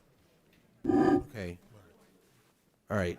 Senator Garcia for a question. I still have some concerns, but we do need to move this along. Senator Garcia and then Mr. Chairman, Commissioner. and county and commissioners, just think about what we're doing here. We haven't had 1 ounce of public testimony. Okay, we've had these folks get up here and have a conversation. We're talking about investing enterprise fund dollars, which are our dollars, and we haven't even had a conversation about cost sharing. We haven't had a conversation of, what our residents think. We have to be very careful when we proceed in this manner. This is not good governance. I'm not saying I'm against it, but to go down this path is very dangerous for this commission, for this administration, and for Miami-Dade County as a whole. We need to be careful, and I want to, because now, Madam Attorney, you said, we had a conversation, you said we can't 4-day rule any of this because it's a special meeting, but how can we not 4-day rule an ordinance or resolution that has not had public testimony? I would like, Mr. Chairman, I would like to have some clarification on the record for that because this is an action item that has not been publicized. And I just feel very uncomfortable. I think every single one of us should be very uncomfortable in proceeding to vote this way. So, Madam Attorney, can you please explain to me where an action item of this magnitude cannot be 4-day ruled when it has not been advertised? Yes, Senator Garcia, the board's rules provide that the 4-day rule is not applicable to any special or emergency meetings called. And this is a special meeting. So the 4-day rule is an exception when you have a special meeting. The notice that was provided says, for this meeting, says that the meeting is called to consider matters relating to fuel for Port Miami and its users. And it goes on to say that at this meeting, the Board of County Commissioners may take action to approve ordinances, resolutions, motions, reports that may, under the board's rules of procedures, be placed on the agenda for the special meeting. So it does contemplate that motions regarding this topic would be considered at this meeting. And I appreciate that, and thank you, Mr. Chairman, but again, I reiterate, this is very dangerous. It is, Senator. It is, and that's my pause and my angst. But I was going to help you with that. I was going to 4-day rule it and say, I'll take responsibility for it. But this Yeah, that's is, not the- let's that's just not think, the- let's just think about it before we move on. You guys know where I am, and I know where you all are, but this is not good. This is not the way we should govern in Miami-Dade County. So here's what I would ask, and I know that both my colleagues, probably more Gilbert, but Gilbert and Regalado would hate, and all my colleagues for dragging this on a bit, but to the attorneys, is there portions of this, and it's messy. This is messy. It looks messy or complex. Is there portions of this that we don't need to do today, that we can, and part of what I like about Commissioner Gilbert's motion is that, if I understood correctly, there's something that comes back to it. The negotiation price, and that comes back to us, right? Did I understand that correctly? When you were reading the synopsis and the comparisons Of what? of Commissioner Gilbert's, something in his motion, there's no item, in his motion comes back to this board. So what would come back is, well, it was the selection and the award of the contract to the operator of the fuel facility. Got it. Which would not be the county. That would come back. Rather than a bid waiver for it to continue with Correct. trans, whatever. All right, so is there parts of these motions, what part of this motion needs to happen right now? Excuse me, Mr. Chair, 1 second, please. I could answer that. You're Okay. Mr. I'd like Chair, to in hear addition, from I the apologize, there would be, should any one of these two motions be approved, there would be a subsequent resolution that could be introduced either at this meeting or a subsequent meeting to effectuate the actual eminent domain and condemnation procedures. So that would be an additional matter that would have to come back to the board for the board's approval. Okay, but that Yeah. could, I that suspect could they'd probably want to do that all today, if I had to guess. And we could, yes. So again, the question is, and Commissioner Gilbert was going to jump in and respond, but and he's a lawyer by trade, but I'd rather hear from the lawyers that work for the county, is what is, no pun intended, eminent? What do we have to do today for purposes of everything that the administration has explained? Mr. Chairman, approving the parameters of a negotiated transaction, so that would be one of the Okay. things that you would have to do. Directing the preparation of a resolution for eminent domain, which could be done today, could be presented today or at a later date, but that has to be done by resolution. Employing experts and appraisers and all of that, that's necessary for the eminent domain and would be necessary as well under the county rules for the acquisition, even from a willing buyer and seller. Recording conveyances, that's necessary. It is not necessary to include within today's item the negotiation and execution of agreements with the cruise lines and cargo lines. It's not necessary to include the component having to do with the selection of the operator, although if we took the property, we would need to have someone to fill in the gap of Okay, operating the I got facility. it. Sorry, I don't mean to cut you off, but okay, so the things that are not necessary are actually necessary in my book, so, but they're not. Yeah, So I understand. Yeah, they're necessary. Yeah, because we definitely want you all at the table. Yeah. We want to make sure that somebody's operating. So yes, they're not necessary, I guess, for the purposes of applying eminent domain per se. So thank you for the very legal answer. You're right to answer it that way, but, all right, I have Commissioner from District A with okay, you want to amend yours, so. Okay, all right, so friendly amendment, then maybe she might amend her own, then, Thank you, Mr. Chair. Very quickly, by the way, we do. I moved my item. Okay.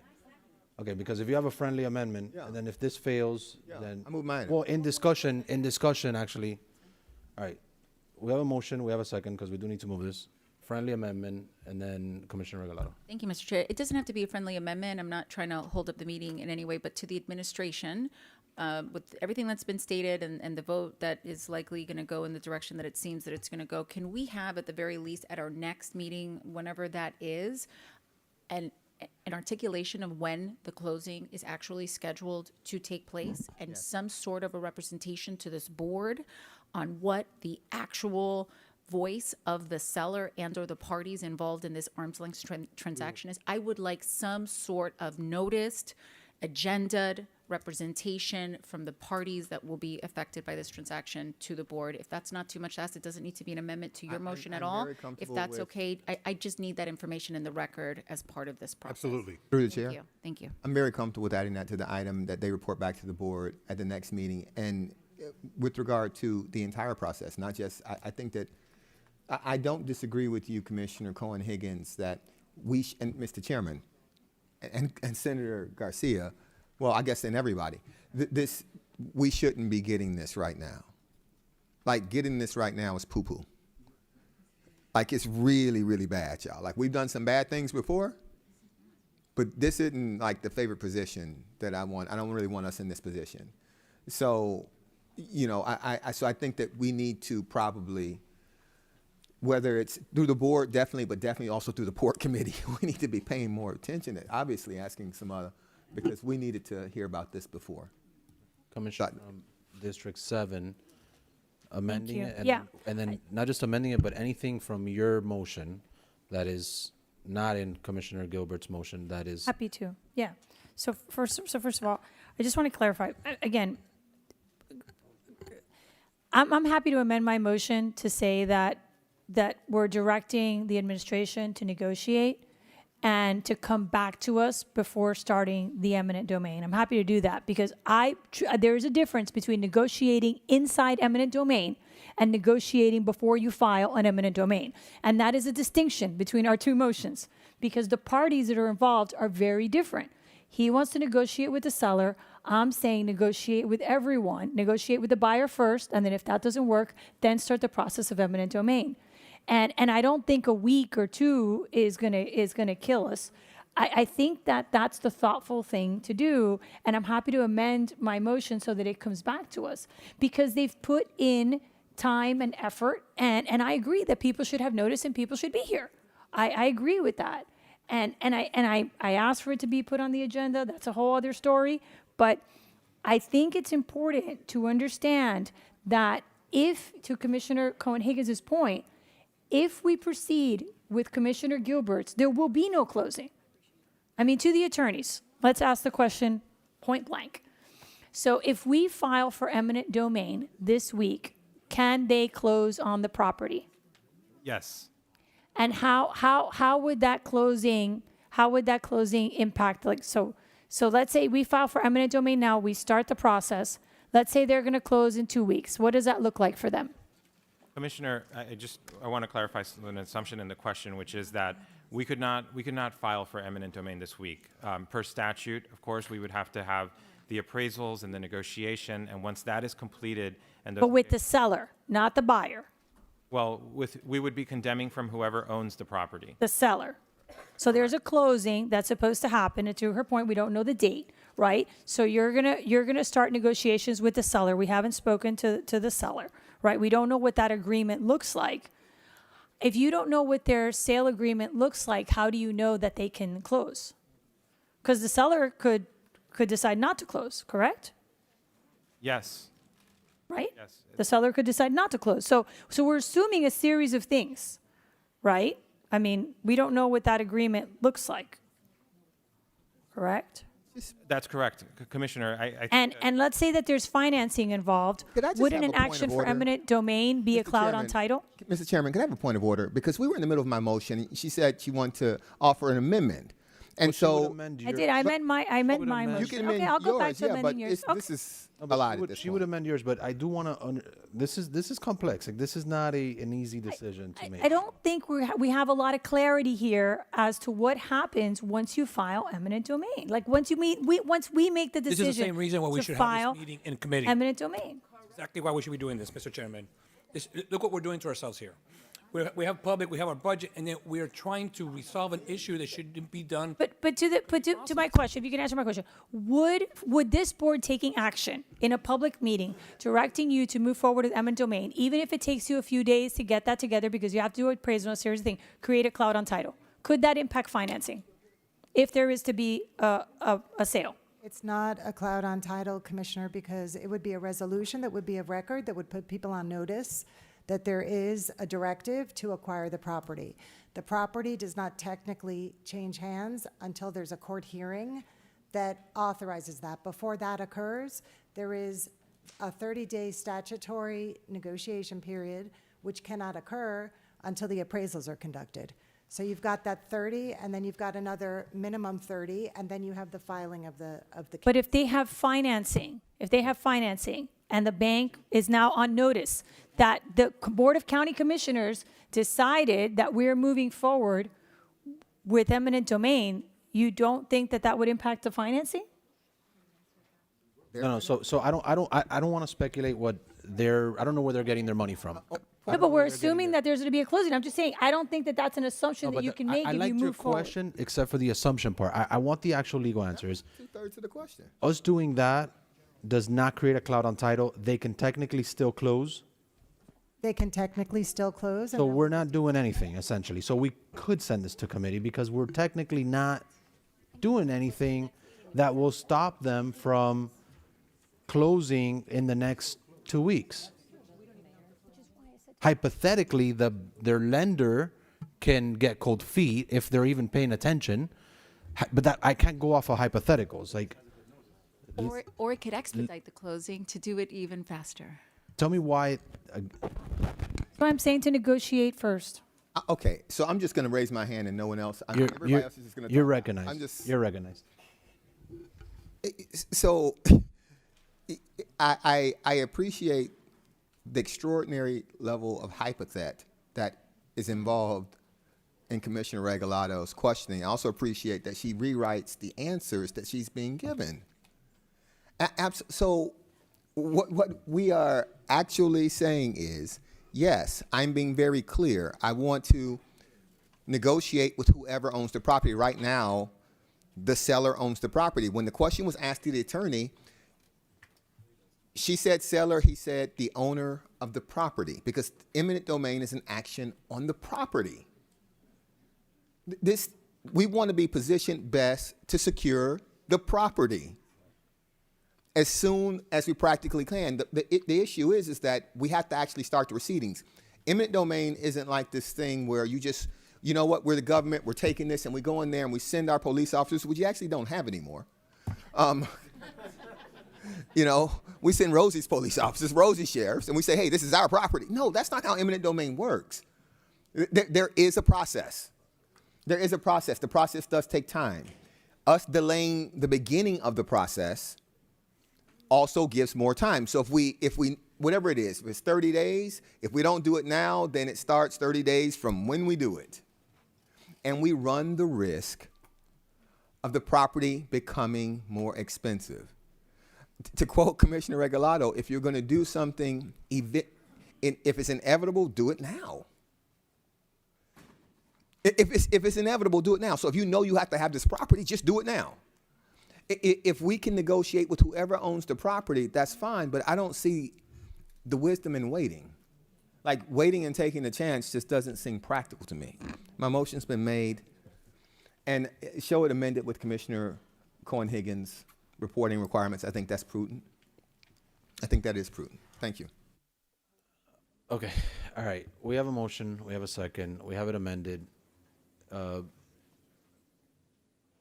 Mr. Chairman, there's an easy way to resolve this. All those in favor Make a motion to adjourn. signify by, well, we have another motion, yeah. All those in favor signify by saying aye. All opposed, nay. Nay. No.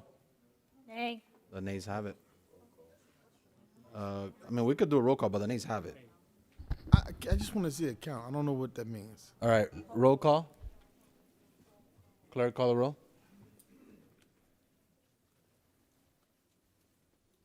Commissioner Bastien.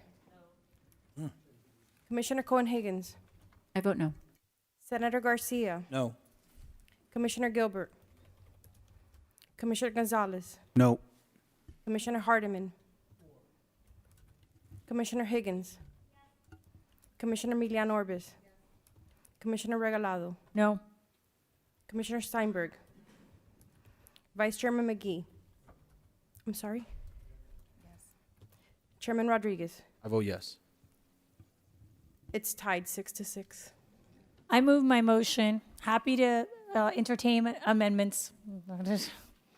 I'll take myself out as a negotiator. You guys could negotiate whatever you want. Huh? Hold on. But mine negotiates before we get to eminent domain, and I said that I would amend it so it comes back to us, Renee. I'll make a motion to adjourn, Mr. Chairman, I so we can go to the budget I meeting. second Renee's motion. Well, okay, so we have a motion to adjourn. We have a second to adjourn. I don't know. I think Commissioner Hardiman. Does a motion to adjourn supersede a motion that's actually been No, made on I the have a floor? motion on the You floor. didn't have a second. I mean, we don't even require a second, but I would second that motion if it, Thank you. So second it, yeah. Right. I have. We don't require a second. So we have a No. motion for your item. My motion for my item with the amendments that it comes back. Now, when do you guys want it to come Point of back? I clarification. won't Mr. adjourn it fast the way that Mr. Chairman, the way point that of you did it in clarification. committee, Commissioner Regalado. I won't do that to you. Chairman, I do have I'll a point go of through the- clarification. Yeah. Chairman, You I do can have the point- chambers as long as you like. Listen, I don't Mr. know, Chairman, I'm a not the point of chair. clarification on the rule, please. Okay, but we have a motion. We have a second. But is your motion amending your? But so I'm amending I'm amending my motion to take myself out as a negotiator. That's fine. You guys can do whatever you want. I'm not going to fight.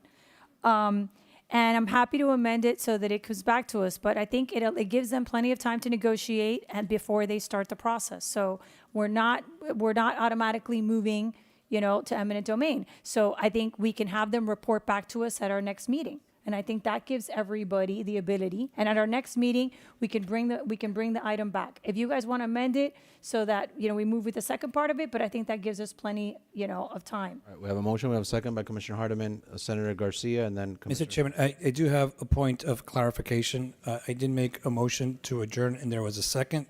I would ask the county attorney for the rule on the precedence or on the motion. I'm okay with that, of course. If the attorney wants to, what takes precedence? Because Commissioner Regalado did not have a second, then Senator Garcia, I made a she motion. made a motion, she did not have the second right away, but the argument is that she's not needed. Mr. Chair, And then, go ahead. I'll read from your rules. It says that when a motion is presented and seconded, it is under consideration, and no other motion shall receive thereafter except to adjourn, to lay on the table, to postpone, or to amend until the question is decided. The motions have preference in the order in which they're mentioned in the first two without debate. So motion to adjourn. Motion to adjourn is in order. All right, so, Going to vote again. Point of Point of order. order. Point of order. Point of order, Mr. hold on. Chairman. All right, everybody, time out. Time out. Jerry, I could read too. I don't need you to read what our rules say. I need you to tell me, the chair over here, not Gilbert. No, it's No, but, I need the attorneys to answer this question. You all were here. You listened to what just happened. Is Regalado's motion in order without, because the second came afterwards. Is Regalado's motion in order, or is the motion to adjourn in order? Which one should I take up now? Which one should we vote on? And then I will recognize the point of orders of all 12 of you if you like. But which one do I need to call a vote on? Mr. Chair, which one did you, if you had recognized Commissioner Regalado, that would be the first I motion. had recognized Commissioner Regalado, yes. Okay. She was recognized by me at that time. And I was speaking as to my amendments, and that is when Commissioner Garcia was speaking to the amendment and then moved to adjourn. So we were still talking about the motion and the amendment, and I have a second. So Okay, do you want point of order? point of order. Yes, point of order, Mr. Chairman. The challenge is the challenge that I expressed maybe like 5 minutes ago, when people are just talking out. Yes. Be recognized by the chair to speak. So no, she was in the middle of talking and you just you made the motion. No, stop. Let's stop that. Let the chair actually recognize people to speak, and then you have the floor, and then you have the ability to make a motion. And I don't even like her motion. But that's not even the point. That's not the point. Just wait. If there's something that's pressing, point of order. Like the rules provide for a certain level of decorum in the meeting that is not being satisfied at this moment because this body keeps yelling out. If they were doing this from the audience, we'd have them removed. So let's just actually maintain the rules. The chair or the vice chair, whoever's running the meeting, they recognize you. When they recognize you, you make your motion. Someone gets a chance to second it, and we move on that motion. It's that orderly. Thank you, Commissioner. Steinberg? Thank you. Yes, I want to see the port succeed. I want to see us acquire fuel for the port. I think it's very important. I think we all collectively agree with that, right? And I think maybe we have some hiccups as to how we get there, but I think ultimately we all know how important it is for us to have it. The only difference with Commissioner Gilbert's motion was because this is unprecedented, kind of new territory, right? When we discuss eminent domain, I thought the first step we should do is continue negotiating in good faith with all parties, right? Whoever we're negotiating with, the seller, we need to make sure we've made a good faith effort. If we are not successful, I think, all options need to be explored, whatever they look like, which is including, but not limited to, all the things that were mentioned today, including other sites, including eminent domain, like all the different discussions that we had, I think we need to. So the only difference I wanted with Commissioner Gilbert's motion was to have that part go first, and then the second part come to us for final approval, right? Before we actually, I was not comfortable today proceeding with going forward with eminent domain today. I was thinking maybe October 9th, but, only because of the conversation that ensued that the timing of this would be, would be negligible since you couldn't do anything today anyway. So if we have a resolution on October 9th, provided that the negotiations aren't going fruitfully, right? So that's where my head was at. Happy to amend that it comes back to us October 9th, for the eminent domain. You just did. Sorry. You just did what Commissioner Gilbert just pointed out. We're not doing that. I'm recognizing your motion to adjourn. Seconded by Commissioner Cohen-Higgins. You want to call a roll call on adjourning?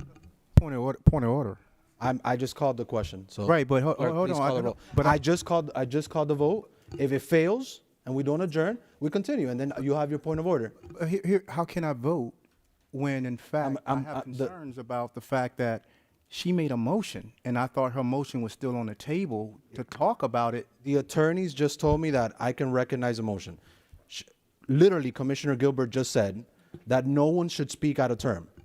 He literally just said that. And the first thing that Commissioner Regalado does is speak out of term without being recognized.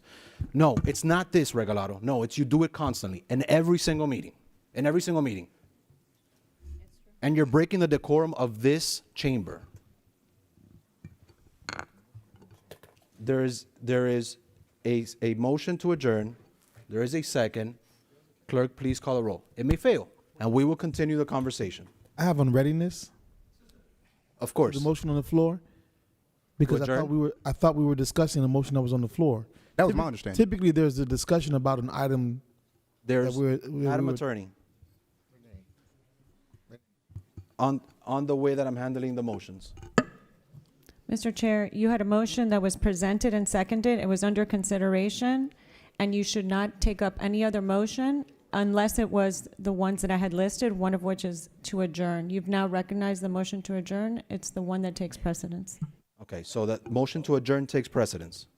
At this point, yes. If it's been recognized by you as the next motion, yes. Okay.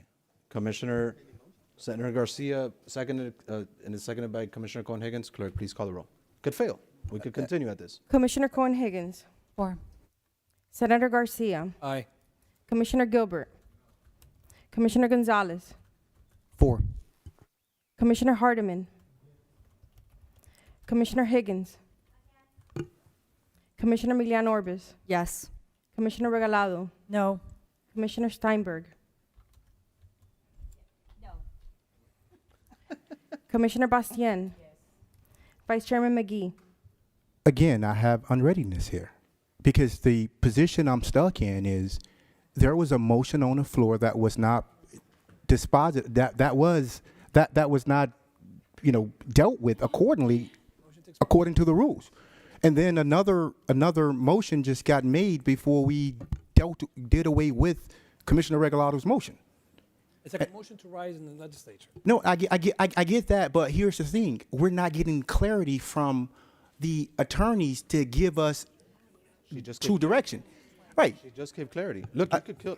What are the vote? Just vote no on the. Yeah. No. I vote yes. Chairman Rodriguez. I vote yes. There's a tie, 6-6. All right. So we're on it. We're done. Another motion is always in order. So I move my motion. I move my motion. You're not recognized. As amended, Mr. Chair. You're not recognized. All right. Any other motions? By the way, Madam Attorney, we're still in the meeting, right? We're not adjourned. That motion failed. You Okay. are not All right. Just to be clear. Commissioner Regalado, you are recognized. Do you want to be recognized before? Thank you. I just recognized Commissioner Regalado, but she can. Maybe if Commissioner Hardiman. Mr. Chairman, if by what the county attorneys have stated on the record, there was a motion on the floor that was seconded, we were considering Commissioner Regalado's motion, and then a superseding motion came in, which was the motion to adjourn, and that failed, her motion is still on the floor. Perfect. Okay. So you have, correct, right? That makes sense. So let's call a question. You've clarified your amendment, right? Well, I was responding to Commissioner Steinberg's point that my motion does do that. It negotiates. Now, do you want, Commissioner Steinberg, do you want them to tell us what's happening on October 9th? I'm happy to amend my motion to say that they have to give us an update on that day Yeah, absolutely. or a committee. Okay, so I did not want, so does yours start the eminent domain today? No, it does not. It says that they have to negotiate, and if during the negotiations they reach an impasse, then they move to eminent domain. Do they have to come to us first before? I'm happy to amend that they have so to that come they to are us. at impasse? Happy to amend it so they have to come to us for impasse. But again, it's a process. So what my motion does is it allows them to start getting the appraisals and doing all those things while they're negotiating so that we don't lose time. So, but I'm happy to say that they have to report back to us or that they need to have our vote. But like they said, it's a 30-day thing. You're going to start recognizing others. By all means. On your motion. I have a question on the Commissioner item to Gilbert. the sponsor. How long are they allowed to negotiate? Right now, I just said an impasse, but if you want to give them a time certain, we So can. I think that because time is of the essence, allowing it to impasse is challenging because time is of the essence. So what's a time limit that they are allowed to negotiate? I think when you see the entire cruise industry sitting in front of us saying we should do something now, it's because they want the certainty of now. So would you put a time limit on it? What's the 30 days. It takes us 30 days to get the appraisal and all the paperwork. That's one of the things that we've been talking about. So 30 days, they have to negotiate. In those 30 days, they will be getting all the documents that they need in order to move forward for eminent domain. And that way we don't lose any time. Okay, and then the second question is to you, if you can answer maybe the administration or well, it's probably the attorneys. If we get an appraisal before eminent domain, can we use the appraisal in the eminent domain proceedings? As long as it's reasonably timely, yes. Reasonably timely, perfect. Okay. Commissioner Cohen-Higgins and the Vice Chair. Thank you. Thank you, Mr. Chair. I understand the motion with the amendments, but it completely takes away from the argument of urgency, especially when the attorneys communicate that the closing is going to happen anyway, and it was represented that the closing is impending even though we don't know when the closing is going to happen. So if we have an impending closing that we don't know when it's going to happen, this action is not going to stop that closing. You've already made that clear. Nothing can happen by way of the eminent domain proceedings until a minimum of 30 days by statute anyway. You're required to run that window. It is curious to me why we are even having this conversation about eminent domain without you all doing what you've been doing for 6 months anyway, which is negotiating this, placing this on an agenda, properly noticed for all parties to be present, because nothing in effect is going to happen between now and that happening anyway. And my comfort will be satisfied with allowing notice to happen and having the relevant parties present, because right now we only have one side of the argument. I don't understand why we don't pass an urging or something, because it's my understanding that you all want to send a message or send a statement, but in actuality, nothing is going to happen whether this passes or this fails, because the whole message, the whole reason we're sitting here on an emergency is there's an impending closing that's going to happen anyway. So why not give adequate notice, not do this on an emergency, set this for our next available agenda, allow the process to continue, and pass instead some sort of an urging that says, if you all don't put your best foot forward and you don't negotiate tooth and nail, this board is heavily and highly inclined to institute eminent domain proceedings against you. But at least they would have the notice. There's no notice right now to our community and to the parties that are going to be affected. So to the attorneys, what is the functional difference between the two, i.e. an urging to the same sentiment that everybody's been discussing? Eminent domain is eminent. Should you not negotiate in good faith with Miami-Dade County and allow us to use this property the way we need to use it, versus what's currently on the table? Commissioner Regalado's motion would allow the negotiations, and if those negotiations are successful within the parameters that are outlined, it would allow the transaction to close, which the urging would not. No, I understand, but you're already negotiating. Like this directive is not new. You all have been negotiating for the better part of 6 months. It's not, you're not triggering a new effort. You've been negotiating for 6 months. That's correct, but the difference would be that the administration would now have the authority to close on a transaction. The negotiations that have been occurring now would have had to come back to the board to have the board approve whatever the deal that was negotiated was. Mr. Chair, as a point of clarification, something could happen, Commissioner Cohen-Higgins. The buyer could sign an agreement with the association which says that the tanks will be moved. So they could enter into a binding agreement with the association. That is in play. There two tracks are being negotiated: the track where they keep the fuel farm and the track where they get rid of the fuel farm and they build the condos. So they could continue moving in the track of the condominiums. So something could happen, which is why I think we need to be very clear that we want a negotiation and what those terms are. Okay. Okay, Vice Chairman. Thank you, Mr. Chairman. My question now is to the county attorneys. We've heard Commissioner Regalado's motion, and it seems she accepted the amendment from Commissioner Steinberg. With both of them combined, can you give us some clarity as to what her motion now means? And also Commissioner Gilbert's amendment that was added. Is that correct? Can you read that for us? So the motion would be for the acquisition of the parcels, so the land and any rights that are necessary along the water side to transport fuel to and from that parcel. Then to take any and all appropriate action to acquire the fuel facility property through negotiation over a period of 30 days for an agreement of the purchase of the fuel facility property, including all improvements, for appraised value.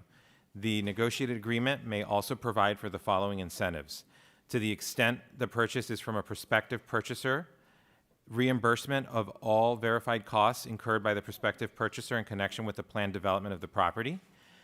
With respect to reimbursed costs for studies, drawings, or plans related to the property, conveyance of those deliverables to the county with the rights to use and modify those deliverables, an incentive payment not to exceed 2.5% over the appraised value of the property, and the payment of reasonable attorney's fees and costs. It would also include the authority to employ professional experts, appraisers, et cetera, environmental studies, to record instruments of conveyance, to negotiate and execute agreements with the cargo and cruise lines for the offsetting of costs associated with the acquisition, to negotiate contracts for the operation of the fuel facility property as long as the contracts are revenue generating, cost neutral, or have terms providing that that those costs would be borne by third parties, and to bring that item back to the board, that contract back to the board for approval, to authorize the use of the Seaport Expedite Ordinance, to exercise all rights contained in those in any agreements, to direct the county attorney to prepare a resolution if the negotiations are unsuccessful after a period of 30 days, to initiate eminent domain court proceedings for the taking, that would be brought back, my understanding is under Commissioner Gilbert's amendment on October 9th. And then to direct the county mayor to meet with the Fisher Island, upon the acquisition of the property, to meet with the Fisher Island homeowners and community associations to develop a beautification plan and to provide the board on an ongoing basis with a written report of all real property suitable for port uses that is available for purchase and located in the immediate vicinity of Port Miami. All right. You still have the floor, Vice Chair. Thank you, Mr. Chairman. To Commissioner Regalado, is that acceptable? Yes. Okay. Yes, it is. Thank you. And I would like your support. So wait, hold on. I need clarification. What did we just do? What did we just? So the changes that we made is we're saying that they have 30 days to negotiate. In those 30 days, we're going to be preparing all the documents we need should we reach an impasse in 30 days and have to go to eminent domain. What Commissioner Steinberg added was that it would come back to us October 9th, right? So October 9th, we're going to find out where we're at and see if we move forward with that second piece. So they're going to give us an update on what's happening on October 9th. So, and then the motion goes on, should they actually negotiate and come to an agreement, then all the different pieces that need to happen so that we can run a fuel farm, because now we're going to own one. So there's a series of things that need to happen that are there also. Okay. Would you accept an amendment on, if you pull up Commissioner Gilbert's motion, if you have it in front of you? Yeah, I have it in front of me. Number 1, A and B. Can we just cap the attorney fees and lower the 2.5% of the over the appraised value to 1.5? Happy to do that. Okay. All right. Mine was the standard, but okay. We'll see what happens. Happy to do that. I mean, we're coming back October 9th, right? We could always change. Right, we can always change it then. Commissioner Gilbert and then Steinberg. Thank you, Mr. Chairman. I was just going to point out to all the fiscal conservatives that my item was actually cheaper for the county. It was actually cheaper. Yeah, it was a lot cheaper for the county.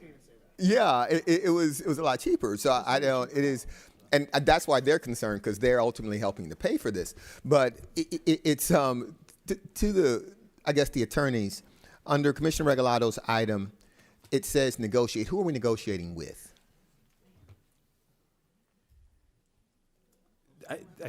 So it would have to be with whoever has a legal right. So, but our negotiations thus far have been with the prospective purchaser, with the understanding that we would then buy it from them. So it could be done that way. It could be done with the current owner.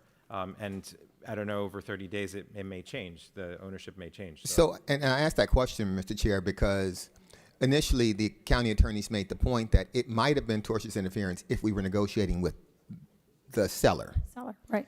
And so I don't think that Commissioner Regalado's item actually allows us to negotiate with the seller, because we aren't actually initiating eminent domain. The reason why I jumped straight to initiating eminent domain is because I didn't want to actually negotiate with a subsequent buyer. I wanted the universe as I understood it. And so we're going to move on now, because that motion, it failed. Okay. But just so we're clear, we're taking what we know someone has said yes to, and we're going to be setting that aside, and we're now going to negotiate with the buyer. And so we don't know, and if we've been negotiating with them for 6 months, and we haven't found something that we agree on in 6 months, you all are saying that now, when they know that we actually want the property, and we're saying we need the property, that we're going to be able to reach an agreement. I think that's challenging to believe, but I just want to spell all of this out so if it goes badly, I can remind people. This is all just the I'm going to remind you speech. I'm going to remind each of you of your votes on this, because from our perspective, if we're protecting the interests of the county and the port and the economy, we initiate the proceedings which allow us to negotiate with anybody, because it's for the property. It's for the property. And so that's the only challenge I had with the item. I wanted to be able, and I think they didn't actually articulate it in a meaningful way when the chairman asked them to outline the differences. I want to be able to negotiate with the person who owns the property now. Her item, she's willing to negotiate with the person who buys the property. By negotiating with the person who buys the property, we are compelling them to actually purchase the property. And I don't think that's good business. And so to all the fiscal conservatives and people who want to save money for the county and the enterprise fund, and to all the people who fancy themselves businessmen, I'm telling you all, this is not just bad policy, it's bad business. And I want to remind you all that, so we're going to do what you all do. I'm going to pull a video clip and put it on social media. Commissioner Regalado. Just to respond to that, and not to get into the legalese, but they are in privity, and they weren't just going to walk away from 2 years, 2 years of negotiating and this purchase. So I don't think that your path was as clean. I think that there would have been litigation, and it would have been a lot more complex, I believe. We have the right to different legal opinions, right? We have the right to different legal opinions. Does anyone else want to make an amendment? If not, I'm happy to move my item. Chair, I just want clarification. Commissioner Steinberg. No, I just wanted clarification. So today, the action that we are taking, we are not starting eminent domain processes. Please, on the record. Correct. That is You would correct? not be starting the process. You would. It would come back October 9th, and then we would have that discussion and update of where we're at and whether or not we want to proceed with any further action. Is that correct? That's correct. Thank you. All right. We have a motion And a second. as amended. We have a second by Commissioner Hardiman. The motion is amended several times. And all in favor of the motion as amended? Roll call. It doesn't need it, but clerk, let's call the roll. Let's get this. Senator Garcia. Commissioner Gilbert. Oh, no. Commissioner Gonzalez. Nope. Commissioner Hardiman. Commissioner Higgins. Commissioner Milian Orbis. No. Commissioner Regalado. Yes. Commissioner Steinberg. Commissioner Bastien. Commissioner Cohen-Higgins. I vote no. Vice Chairman McGee. I'm sorry? Chairman Rodriguez. I vote yes. Motion fails 6-6. Motion to adjourn. Move to adjourn. Yes. Second. There's a motion, there's a second. Would you like to talk on the motion to adjourn? That's fine. Just quickly on the motion to adjourn. We have a responsibility to ensure that this port Agree. continues to operate in a way that is competitive with other places. It is not a joke. What is happening is serious. And if you think by us wasting our time that business will not move on and people will choose not to make a profit or for the benefit of other people who don't put food on their table, then you're mistaken.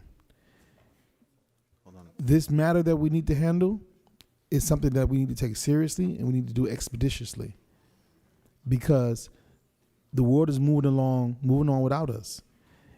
And we could potentially have a port that does not have the ability to find fuel, and it'll be much more difficult for us to do it and more expensive in other ways if we don't act now.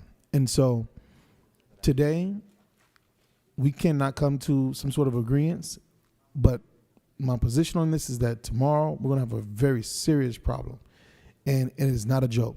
I don't care what zip code this thing is in. This is a matter that has to do with the well-being of Miami-Dade County. And unless you want to be the body that fumbled one of the best ports in this nation, we need to move, and we need to move fast. Thank you. Mr. Chair. All right, I had Commissioner Cohen-Higgins, I had the vice chair, and then I had Regalado, but go ahead, Commissioner Cohen. Very quickly, Mr. Chair, and thank you for the patience of those and those that are sitting downstairs waiting for us to adjourn this meeting. It's a tie vote every single time. One person's vote makes a big difference in this. I've made my pause on this very, very clear. Commissioner Hardiman, I couldn't agree with you more. We call special meetings all the time for far less serious matters. We call meetings, special meetings, without ever taking a vote and sit here for 8 hours and talk to each other until we're blue in the face. Considering the import of this item, place an item, i.e. Commissioner Regalado's item, i.e. Commissioner Gilbert's item, on an agenda and notice it next week. Show up and take a vote and allow the interested parties to come and give testimony, including members of the public that may have an interest in this issue. I am not lost on the import of the issue before the board. The manner in which it arrived and the manner in which we are taking the vote is what I take issue with. It is remedied extraordinarily easily by simply calling a meeting with the proper notice to the proper parties. Absent doing that, we can stay here for the next 12 hours. My vote will not change. Thank you, Mr. Chair. All right, Vice Chairman. Thank you, Mr. Chairman. And Mr. Chairman, two things. Number one, we are obligated to stand in the stead of the people who sent us here to deal with crucial and important items that are going to affect Miami-Dade County residents today, tomorrow, and in the near future. So staying here for an additional 2-3 hours to deal with this, I'm okay with that. However, because I understand the importance of this issue, I'm going to withdraw my motion to adjourn, and hopefully Commissioner Regalado at that particular moment can bring her item, make another motion. Move it. Move it. You withdraw your second? Okay. Move it. We're no longer on an adjournment. We're not adjourning anymore. Mr. Chairman, then, All right, so Commissioner Gilbert, what is, oh, hold on. Commissioner Regalado, Move it. I move my item. you move your item with the Second. same amendments? With the same amendments. and everything that we did, okay. And I really ask everyone to support, please. All right, we have a motion. We have a second by the vice chair. Okay, is there further unreadiness or discussion on this motion, which is the same motion that, Wait, Mr. Chair, is this the same motion that just failed? yes? Yes. Okay, we need first an application for renewal, so we need a vote to renew, which would be. But we never moved on. but it failed. Oh, sorry. Was it a tie? It was a tie. It was a tie. Okay, so somebody can change their vote. Yes, That's one option. That's what's happening. Another option, oh, okay. I mean, I think, right? Because if not, why are we withdrawing the motions and? Point of order, Chair. Commissioner Gilbert. Point of order, to the maker, could you amend your item to be 31 days instead of 30? Happy to amend it to 31 days. Different motion now. That works too. Second. Right. All right. We have a motion, we have a second. Clerk, So dangerous. please call the roll. Commissioner Gilbert. Commissioner Gonzalez. Commissioner Hardiman. Commissioner Higgins. Commissioner Milian Orbis. Commissioner Regalado. Yes. Commissioner Steinberg. Commissioner Bastien. Commissioner Cohen-Higgins. Senator Garcia. No. Vice Chairman McGee. Yes. Chairman Rodriguez. I vote yes. Motion passes 7-4. Thank you. Right. Commissioner Regalado moves to adjourn. Thank you. Seconded Move by to adjourn. Commissioner Gilbert. All in favor of adjourning, signify by saying aye. No. All right. Now I don't want to adjourn. Why do I want to adjourn now? Well, we're adjourned, but you could say whatever you want to say. I mean. All right, everyone, please exit. The sergeants are going to clear the chamber, and then we will come back in for the next meeting in about 15 minutes.